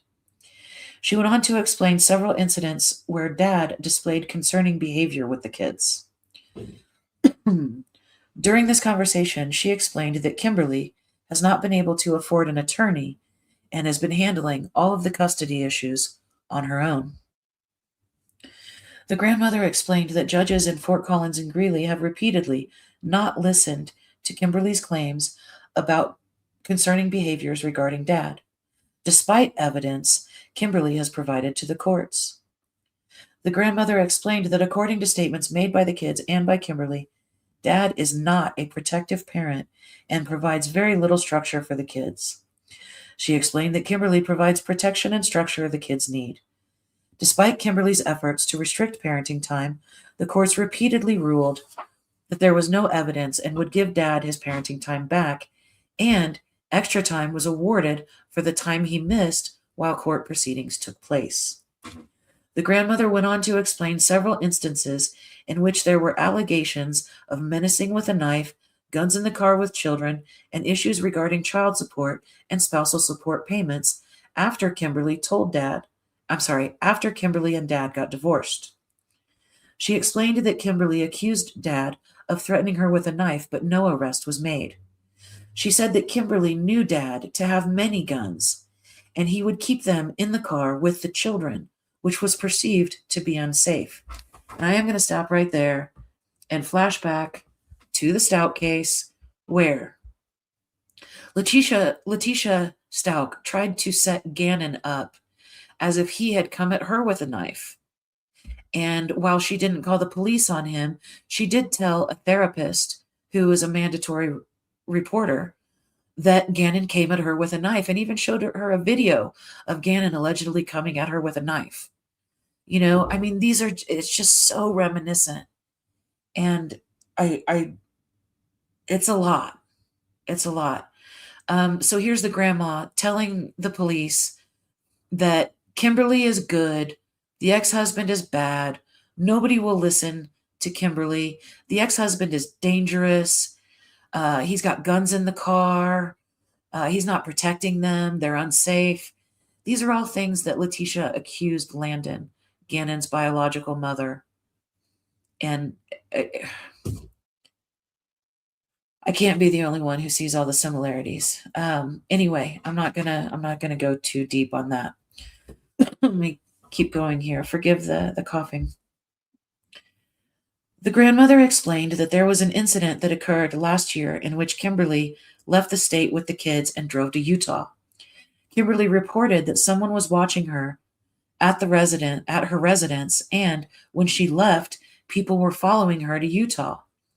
She explained that Kimberlee did what she felt like she needed to do in order to keep the children safe. So in the grandmother's version of events, Kimberlee said that she was being stalked. So she put the kids in the car and she drove to Utah. We find out later that, her and the kids, lived in a motel for about a month, which, is fine, but that's not the whole story. I already know this bullshit well enough to know, and I don't know if the grandmother is definitely biased for her daughter and against the ex-husband. She obviously wants to believe that her daughter is not capable of this. It would be interesting to know at which point, she realized, oh shit, my daughter did all this, drugged me into it, could have drugged me into it way more. I mean, somebody was looking out for this lady when she decided not to come home that night. The story would be a little bit different,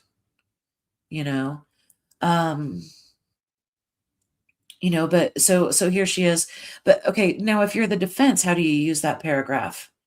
If you're the defense, certainly if you are claiming not guilty by reason of insanity, you are going to say, look, here's more proof of a history of mental illness, dragging the kids around, tempest in a teacup, seeing things that aren't there, overly paranoid, blah, blah, blah, blah, blah, blah, blah, blah, blah, defense.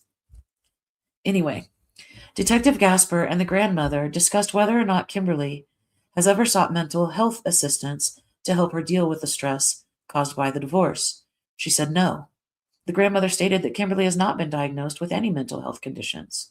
She said that Kimberlee has a thyroid condition that is hereditary, and the only medication that Kimberlee takes is to treat the thyroid condition. The grandmother stated she did not know Kimberlee to have any issues sleeping, nor was she aware of Kimberlee taking any sleep aids to deal with issues sleeping. The grandmother stated that she was aware the 7-year-old male and 9-year-old female sustained gunshot wounds to the head. She said she couldn't help but think that Dad was somehow behind this, that he hired somebody to do this. Detective Gasper inquired as to how the grandmother knew the 7-year-old male and 9-year-old female sustained gunshot wounds to the head. She said Kimberlee told her that the kids had gunshot wounds and that Kimberlee was aware of the gunshot wounds because she found the kids. As a reminder, investigators on scene were unable to observe any gunshot wounds to either the 7-year-old male or 9-year-old female, and the presence of any gunshot wounds was not determined until the autopsies were completed. So, that says a lot. We'll get into that in a second. The grandmother advised Detective Gasper there was a firearm in the house, which was registered to unknown. She explained that the firearm was given to her youngest son or daughter, who currently lives in Korea. According to the grandmother, Blank purchased the firearm and gave it to her son or daughter, her adult son or daughter, for self-protection purposes. The grandmother stated that the firearm was kept in a box in the closet and that the firearm was never loaded. However, she believed that there was ammunition kept in a smaller box in a different location within the closet. The grandmother said she assumed that the firearm was located where she last put it. The grandmother further explained she hadn't physically seen the gun in the past year. The grandmother said the only people who would know where the firearm was kept was herself, someone who's been redacted, and Kimberlee. She explained that her residence is relatively small, as is her bedroom closet. She alluded to the fact that there are limited spaces for the firearm could be stored, or where the firearm could be stored. She also stated that she couldn't imagine Kimberlee being able to do something like this. The grandmother said Kimberlee really loved and protected the kids. The grandmother asked Detective Gasper what the 11-year-old female saw, and Detective Gasper told her that he couldn't provide her with the specifics as to the 11-year-old female's statement. Detective Gasper advised the grandmother that, excuse me, the 11-year-old female was alive and did see some things during the incident. No specifics were provided to the grandmother regarding the 11-year-old female's statements. And I'm sorry, I'm all the way at the bottom of page 9 now, because again, I'm not reading off of the screen, but I'm sure that didn't help you guys any. I apologize. Okay. So we're going to start here. She also stated that she couldn't imagine Kimberlee being able to do something like this.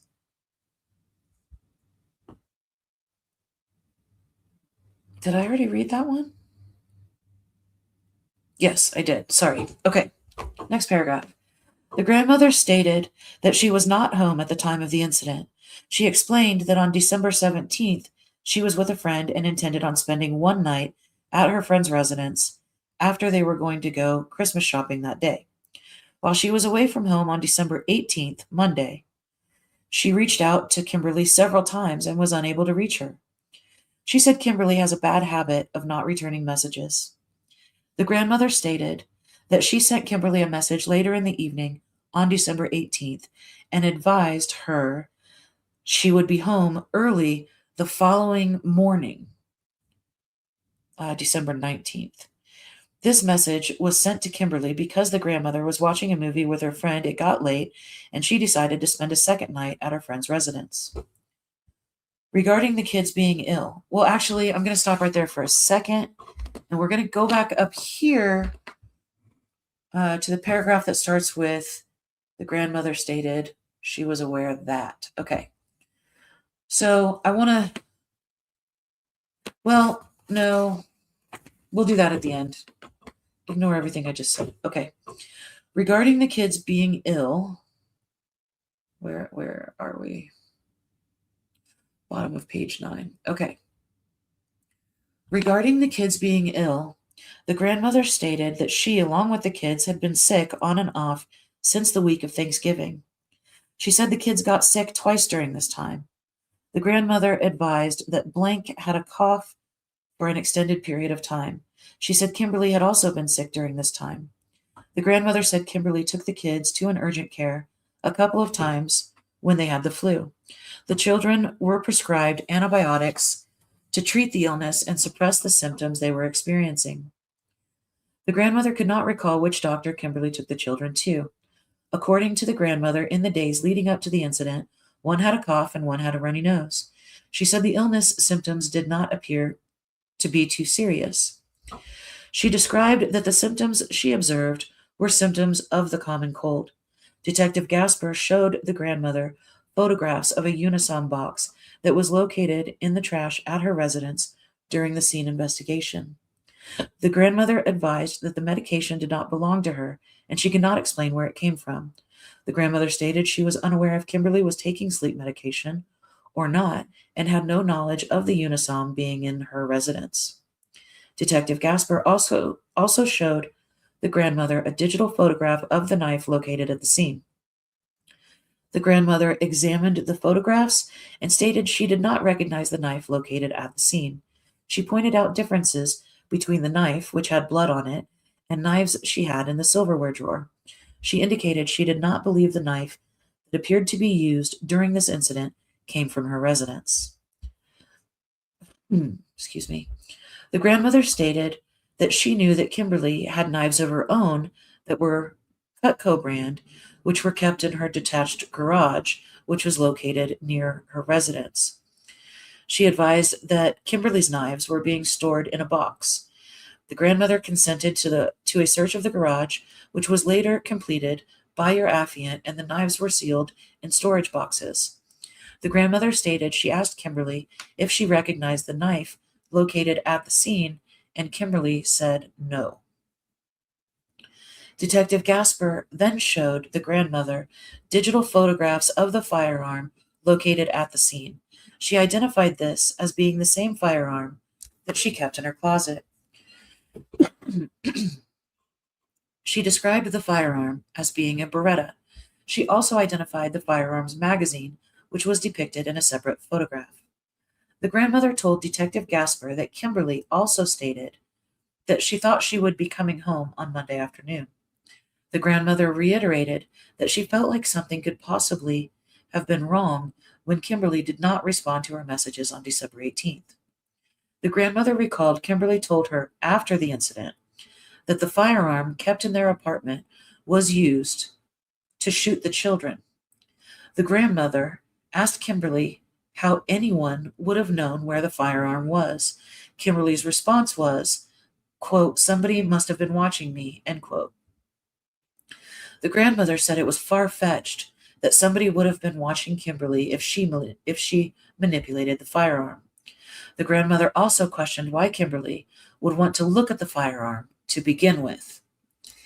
And that's where we're going to stop on all three of their independent interviews with police. We're not done yet. I have a little bit more to do.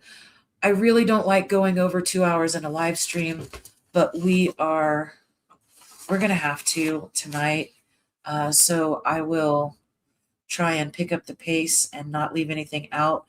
But it is important to me that I go back to the beginning of where the grandma is talking to police for the first time.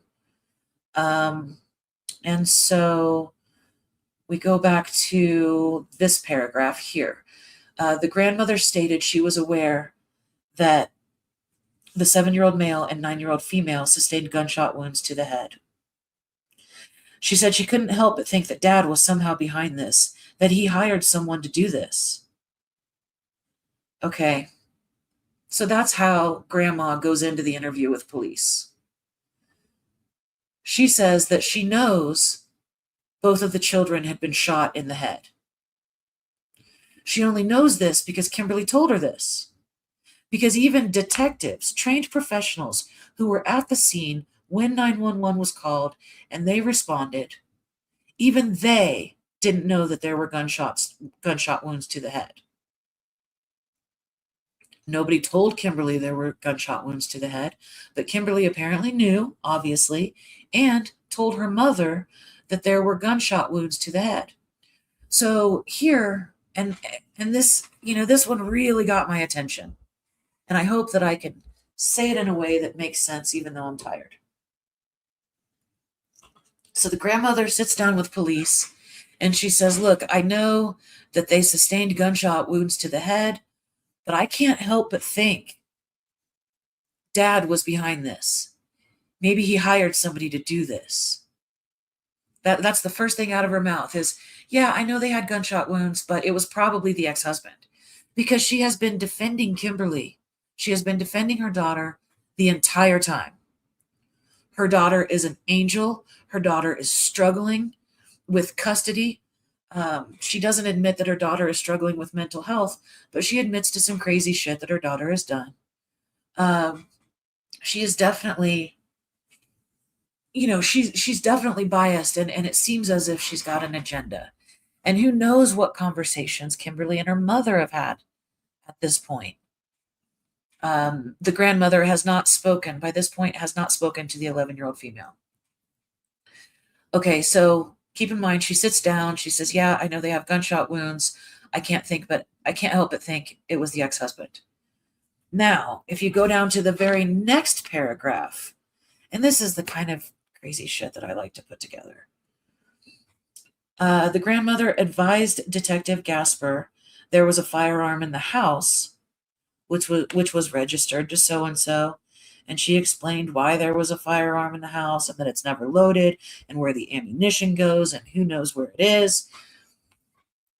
But when you put those two together and you block out all of the other information that you've taken in from this affidavit, right? You put those two things together, and we're not done yet. She sits down. She says, Kimberlee couldn't have done it. I know they were shot in the head, but it was definitely the ex-husband. But just so you know, we do keep a firearm in the house. She's working her way up to some shit, the grandmother is. So before saying that she knows they're shot in the head, she really wants to drive home that it was probably the ex-husband. And then, by the way, I do want you to know that there is a firearm in the house. And then let's skip forward to the end of Grandma's statement. Again, I'm not trying to get you to feel any certain way about Grandma. I'm just going through this with you. So we'll start here. During a break in the interview with the grandmother, or no, I'm sorry, up one, wrong paragraph. The grandmother recalled Kimberlee had told her after the incident, and that is important. Once again, my hat is off to the person who wrote this affidavit. Her last name is Joins, Rebecca Joins, I think it was. So we get down here to the final paragraph of the detective talking to the grandmother alone. The grandmother recalled Kimberlee told her after the incident that the firearm kept in their apartment was used to shoot the children. Boom. Okay. I don't know if I've ever done an official boom on this channel, but it's the only thing that's appropriate here.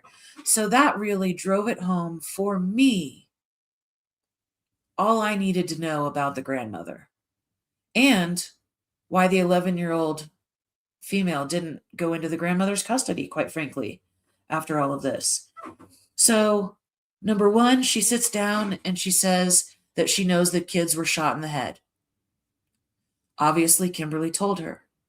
And then she casually brings up the idea that, oh, by the way, we do keep a gun in the house, but, it's not loaded. And, she goes into this whole thing about, her adult child in Korea and why they even have the gun and whatever. Okay. And then at the end of the interview, the grandmother says that Kimberlee told her after the incident that not only had they been shot, but they were shot with the gun that was in the grandma's closet. And the grandmother knew this when she walked into the damn interview. And she still spent all that time trying to make sure, like she knows it looks bad, but when she started the interview, she didn't let on. She let on that she knew the kids were shot. And then the detective keeps working her. And then we find out that she also, you know what I'm saying. Anyway, we're already over 2 hours. So I'm going to stop on that. We can always talk about it later. But that told me everything I needed to know about the grandma. However, and this is where we're going to end for this evening. The grandmother, no, that's not where we're going to end. But the grandmother, like the 11-year-old female, the 11-year-old survivor. Sorry, I'm going by my little code names here. They both do, toward the end of this affidavit of probable cause, redeem themselves, according to the affiant. So I'm going to read that part where the grandmother tries to redeem herself, and then we're going to wrap up with the 11-year-old daughter redeeming herself as far as people lying their face off to law enforcement. Quick check back on chat. Looks like Carolina joined the membership. I'm so glad, Carolina. Thank you so much. And I did gift, and I know I know that you're a member from way back, and that happens to me all the time with Grizzly True Crime, which is one of the channels I'm subscribed to. And so I never do milestone chats because really I've been subscribed for a long time, but my membership lapses from time to time, so I don't get the credit. Anyway, quick check-in with chat. I gave out my 10 free gifted memberships before I started this live stream. So anyway, okay, back to it so we can get through it. Okay, Where are we? We are at the bottom of page 10 now. Okay. So, and then just to recap, right now we're focusing on Kimberlee Singler and her mother, who are both at the at the police operations center. And Kimberlee is giving her second interview with police. Or no, I'm sorry. Kimberlee has given her second interview with police.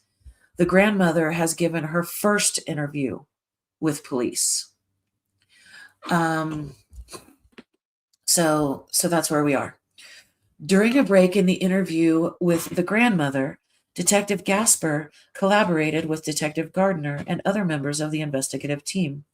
Detective Gardner was also taking a break from his interview with Kimberlee. It was determined that the grandmother and Kimberlee would be placed into a recorded interview room together while investigators continued to complete follow-up on the case. Investigators monitored the interaction between the grandmother and Kimberlee via live video feed. The following statements were heard by investigators.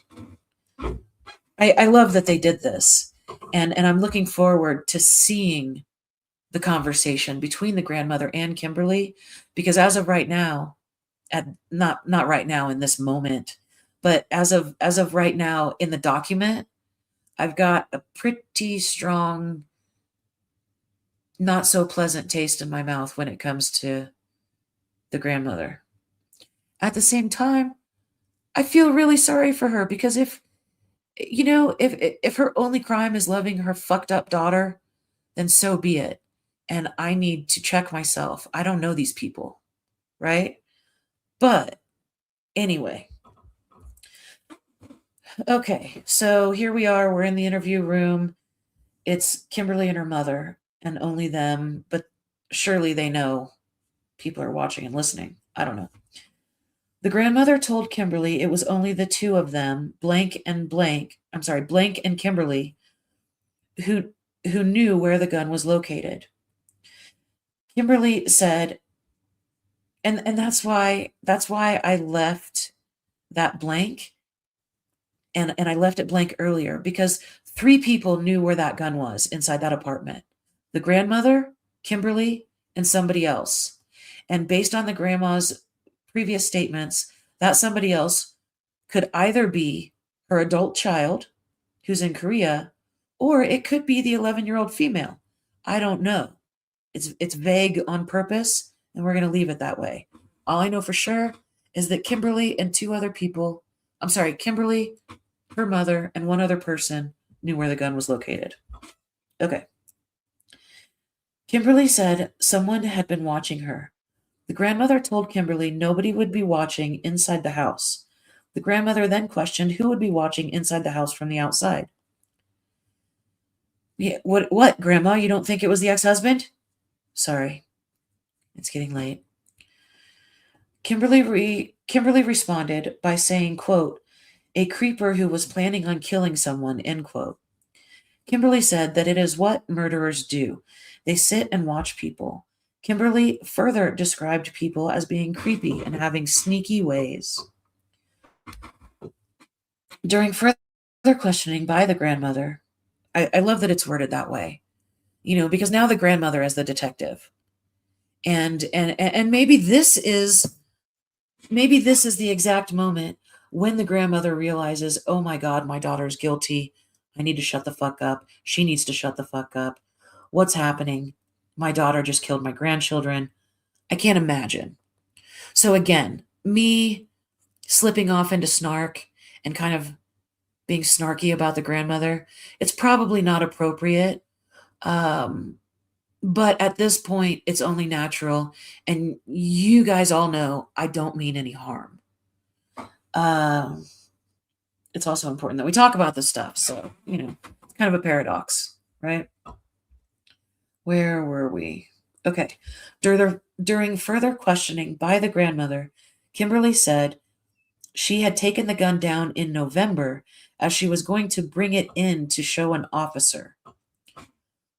why in November would Kimberlee get her sibling's gun out of the top of her mother's closet so that she could take it in to show the police? What the fuck are you talking about? Anyway, the grandmother acknowledged this did not make sense and talked about the probability of that, someone outside watching through a window, being unlikely. Kimberlee said they could have been using binoculars. The grandmother asked Kimberlee how many times she had gone into the closet and looked at the gun, and Kimberlee said it was just the one time. So just the one time in November for no good reason?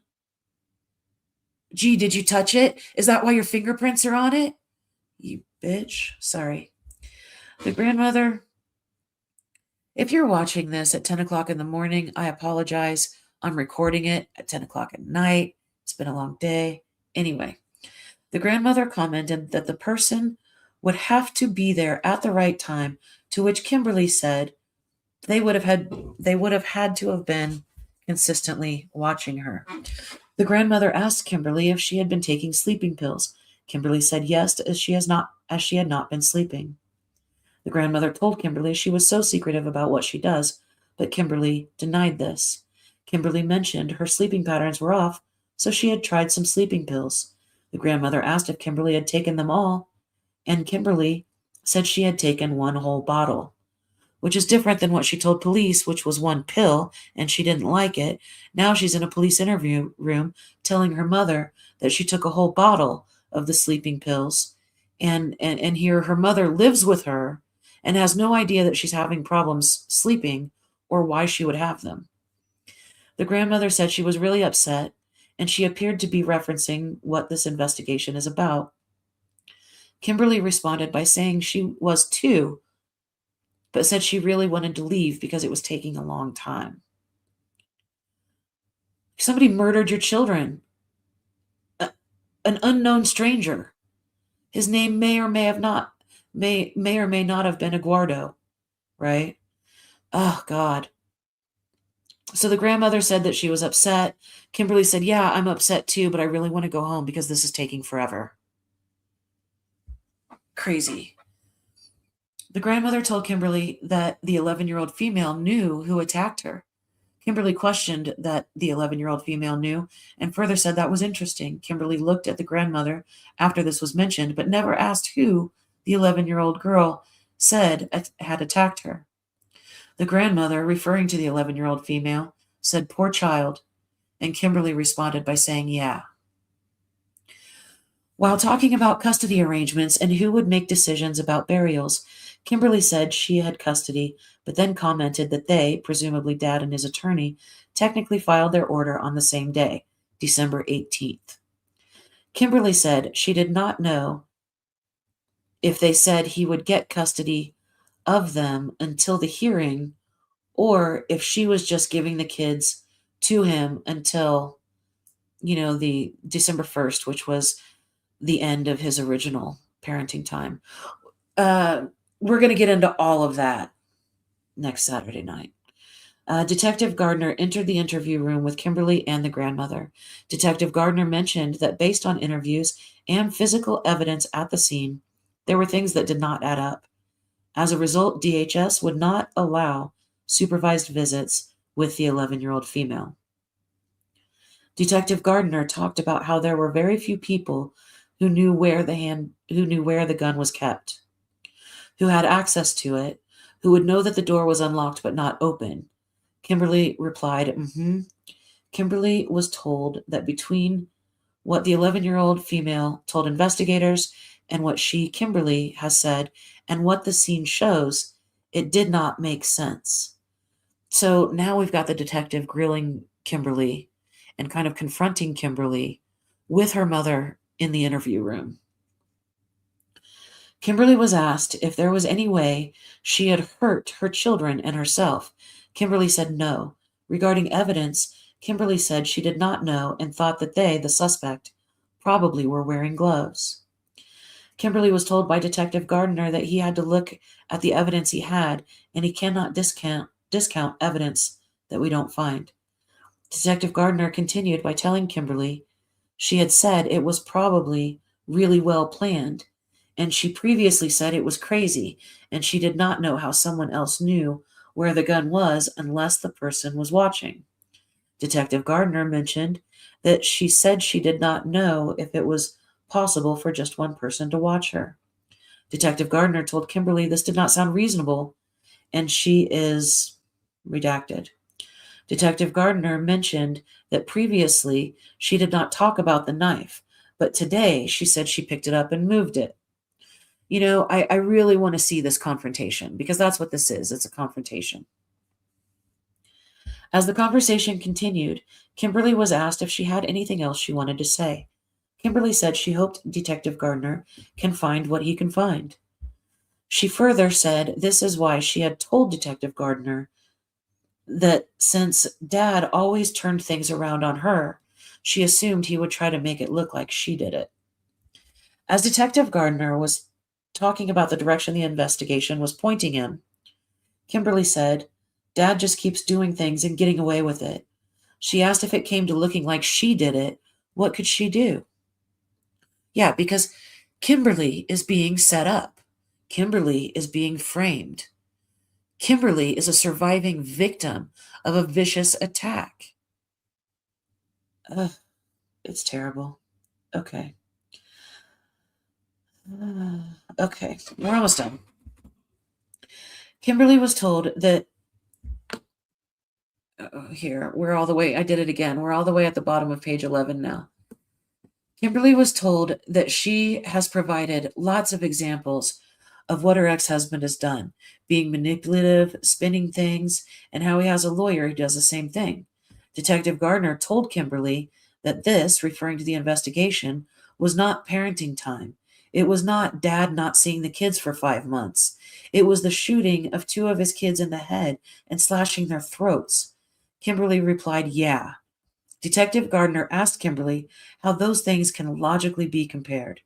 Kimberlee responded by saying that aside for the fact that Dad has always been abusive and a liar, sound familiar? He has told her in the past that he has fantasized about killing them, and he had talked to demons and would be okay if something had happened.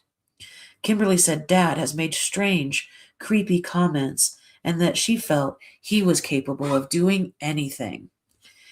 Ultimately, the grandmother, after hearing the line of questioning and statements made by Detective Gardner, said she thought Kimberlee needed an attorney. The interview concluded a few moments later. So my translation of that is both detectives compared notes, and here they just sat through an interview with the grandmother where she is clearly defending her daughter. Her daughter couldn't have done this. And I'm not saying that the grandma was lying. The grandmother wasn't lying. But to set it up the way she did in the police interview was very calculated on, the grandmother was calculated in how she brought up the kids being shot and then mentioned that there was a firearm in the house. But listen, the dad has lots of guns. He keeps those guns in the car with him. He doesn't protect them. The dad always has them around guns. And then she mentions, oh, by the way, there was a gun in the house. And then at the end, she mentions Kimberlee telling her, in fact, it was the gun from the house. And the grandmother knew that the whole time. And so the detectives decided to put these two in a room together, not only so that they could see what happened between the two of them, but it was also, 5 stars on the detective, especially Detective Gardner, who came in, left the mother in the room, and then confronted Kimberlee on her lies. If I had to imagine the body language in that room, I picture Kimberlee's mother sitting further and further back in her chair, letting it all sink in. But again, I get it. I understand loving your adult child who has obviously done something terrible. but there's a line. I feel sorry for her, and I'm glad that we're respecting her privacy. I'm glad that we're not throwing her name around. And even though I know the ex-husband's name, I'm glad that we're not throwing his name around either. We don't fucking know these people. We know what we know, and that's what we're studying. Okay, so the very last thing I want to do after I check in on the comments, let's see. Carolina says, I get the impression that grandma wants to insert herself, but she's not doing her daughter any favors. Yeah, I mean, at the same time, we're talking about the first 24 hours after her being told that her two youngest grandchildren were murdered in her bed with the gun that was located in her closet, and that she was originally supposed to come home and find them all, and then she was supposed to be the one calling 911. Shit, Kimberlee's the one inserting her. Kimberlee's definitely inserting the grandmother. I'm sure that the grandmother wants to protect her daughter. The grandmother didn't really seem to make too many statements about the 11-year-old daughter, except to ask what she said. But, once again, we're going by a heavily redacted affidavit of probable cause. The police interview will eventually come out. And Carolina says, cases that involve children make us all snarky. No need to apologize. You're right. You're right. And then you couple that with everything that we know about Letitia Stout, and this case is at least as infuriating. Okay, one final thing, and then we're out of here. So on December 25th, 2023, Christmas Day, Sergeant Dabb. Let me go to the right page. So this is at the bottom of page 12. Okay, on December 25th, 2023, Sergeant Dabb was contacted by what I assume is the foster parent for the 11-year-old female. The foster parent told Sergeant Dabb that the 11-year-old female told her, and then something is redacted there, the truth about what happened, and that she had lied to everyone before. When asked what the 11-year-old female said happened, the foster parent reported that the 11-year-old female said blank did it and told her, something redacted, to lie about it. And then this whole section is redacted. So we are going to learn a lot more about the 11-year-old female coming clean. In the future at trial, or once we get the discovery, if she pleads guilty, which would be the best, most humane thing for her to do. Anyway, further redaction. She asked mom to call 911, and mom told her she couldn't find her phone. According to the foster parent, the 11-year-old female thought it was hours from the time she asked mom to call when she actually called 911.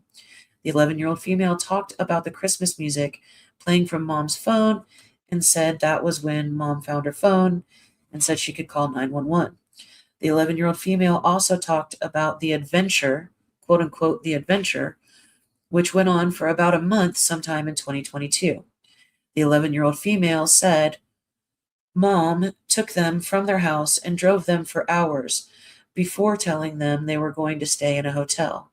The 11-year-old female stated mom told them they were being chased by demons and people who were doing witchcraft. She said mom told them not to tell anyone she had said that because she would sound crazy. And that's where we're really going to stop for this evening. But a couple of notes that I have here. Okay, so we're talking about this adventure. That was right around the time of an eviction, I believe. So Kimberlee and the kids were evicted from their house, which is why they moved in to the grandma's apartment, and they've got, 2 adults and 3 kids in a 1-bedroom apartment. And all of Kimberlee's stuff is in storage, which is a detached garage that belongs to the apartment. Was after this eviction and after Kimberlee decided that people were chasing her and following her. And remember when she accused the ex-husband of, talking to demons and whatever? Well, now we have the 11-year-old female who lied before. It's always tough. It's always tough when a witness lies and then lies and then lies and then tells the truth. Because do we buy it fully? Why are you telling this? I don't know the kid. But this is an 11-year-old girl at the time. So it's really hard to imagine. And this redacted section, if we look at it on the whole page, this redacted section is huge, because that is apparently the 11-year-old female coming clean and telling the truth about the lies that were told. Now, it's really not that much space, considering, I don't know. All right. It is off the screen. I cannot believe we've been doing this for 2.5 hours. From now on, I'm going to do everything in my power to not go that long with each one.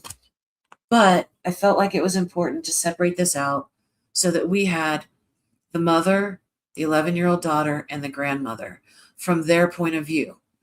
Next Saturday at 9, we are going to start with the eviction, the custody agreement, the battles in court, the attorneys, the document that Kimberlee filed, the day after she allegedly murdered her children.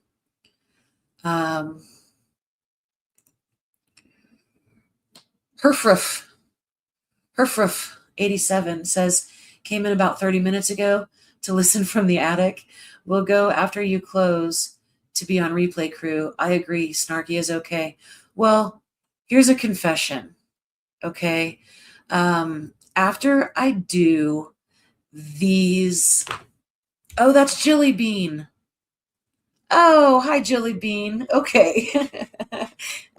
I will remember that. Jilly Bean equals herfruff. I really wish, anyway, well, cool. Okay. And Scout says, you were not kidding. This is some case. So Jilly Bean, now that we know your true identity, let me just admit to you that even though I did a live stream at 6 p.m. about Dorothy Lewis, and then did this live stream that went 2.5 hours at 8 p.m., I'm still going to be wired when I get off of this live stream. I'm always wired after a live stream. So here's what I'm going to do. I'm going to let the dog outside, and I'm going to put my earbud in, and I'm actually going to be on the replay crew too. Not because I like the sound of my own voice, although I admit it's not too bad sometimes, but because it's all part of the study. If I were not a true crime obsessive, I wouldn't be able to get down to the level of detail and understand that all of the things that I believe to be facts have been tested, through all the various ways that I test them. So I will see you on replay crew. And Jilly Bean, if you want to give me your phone number, just go ahead and drop me an email. I can't promise I'll call. Who knows? Sometimes I'm busy. Most times I'm busy. I always warn people when I exchange phone numbers with them that getting a hold of me is sometimes hit or miss. And I'd sometimes take forever to respond. So just a warning and a heads up. Where is it? There it is. Okay, there's my email address. And that email address is for anyone who wants to contact me directly. I can also be contacted on the website. Thank you all for being here.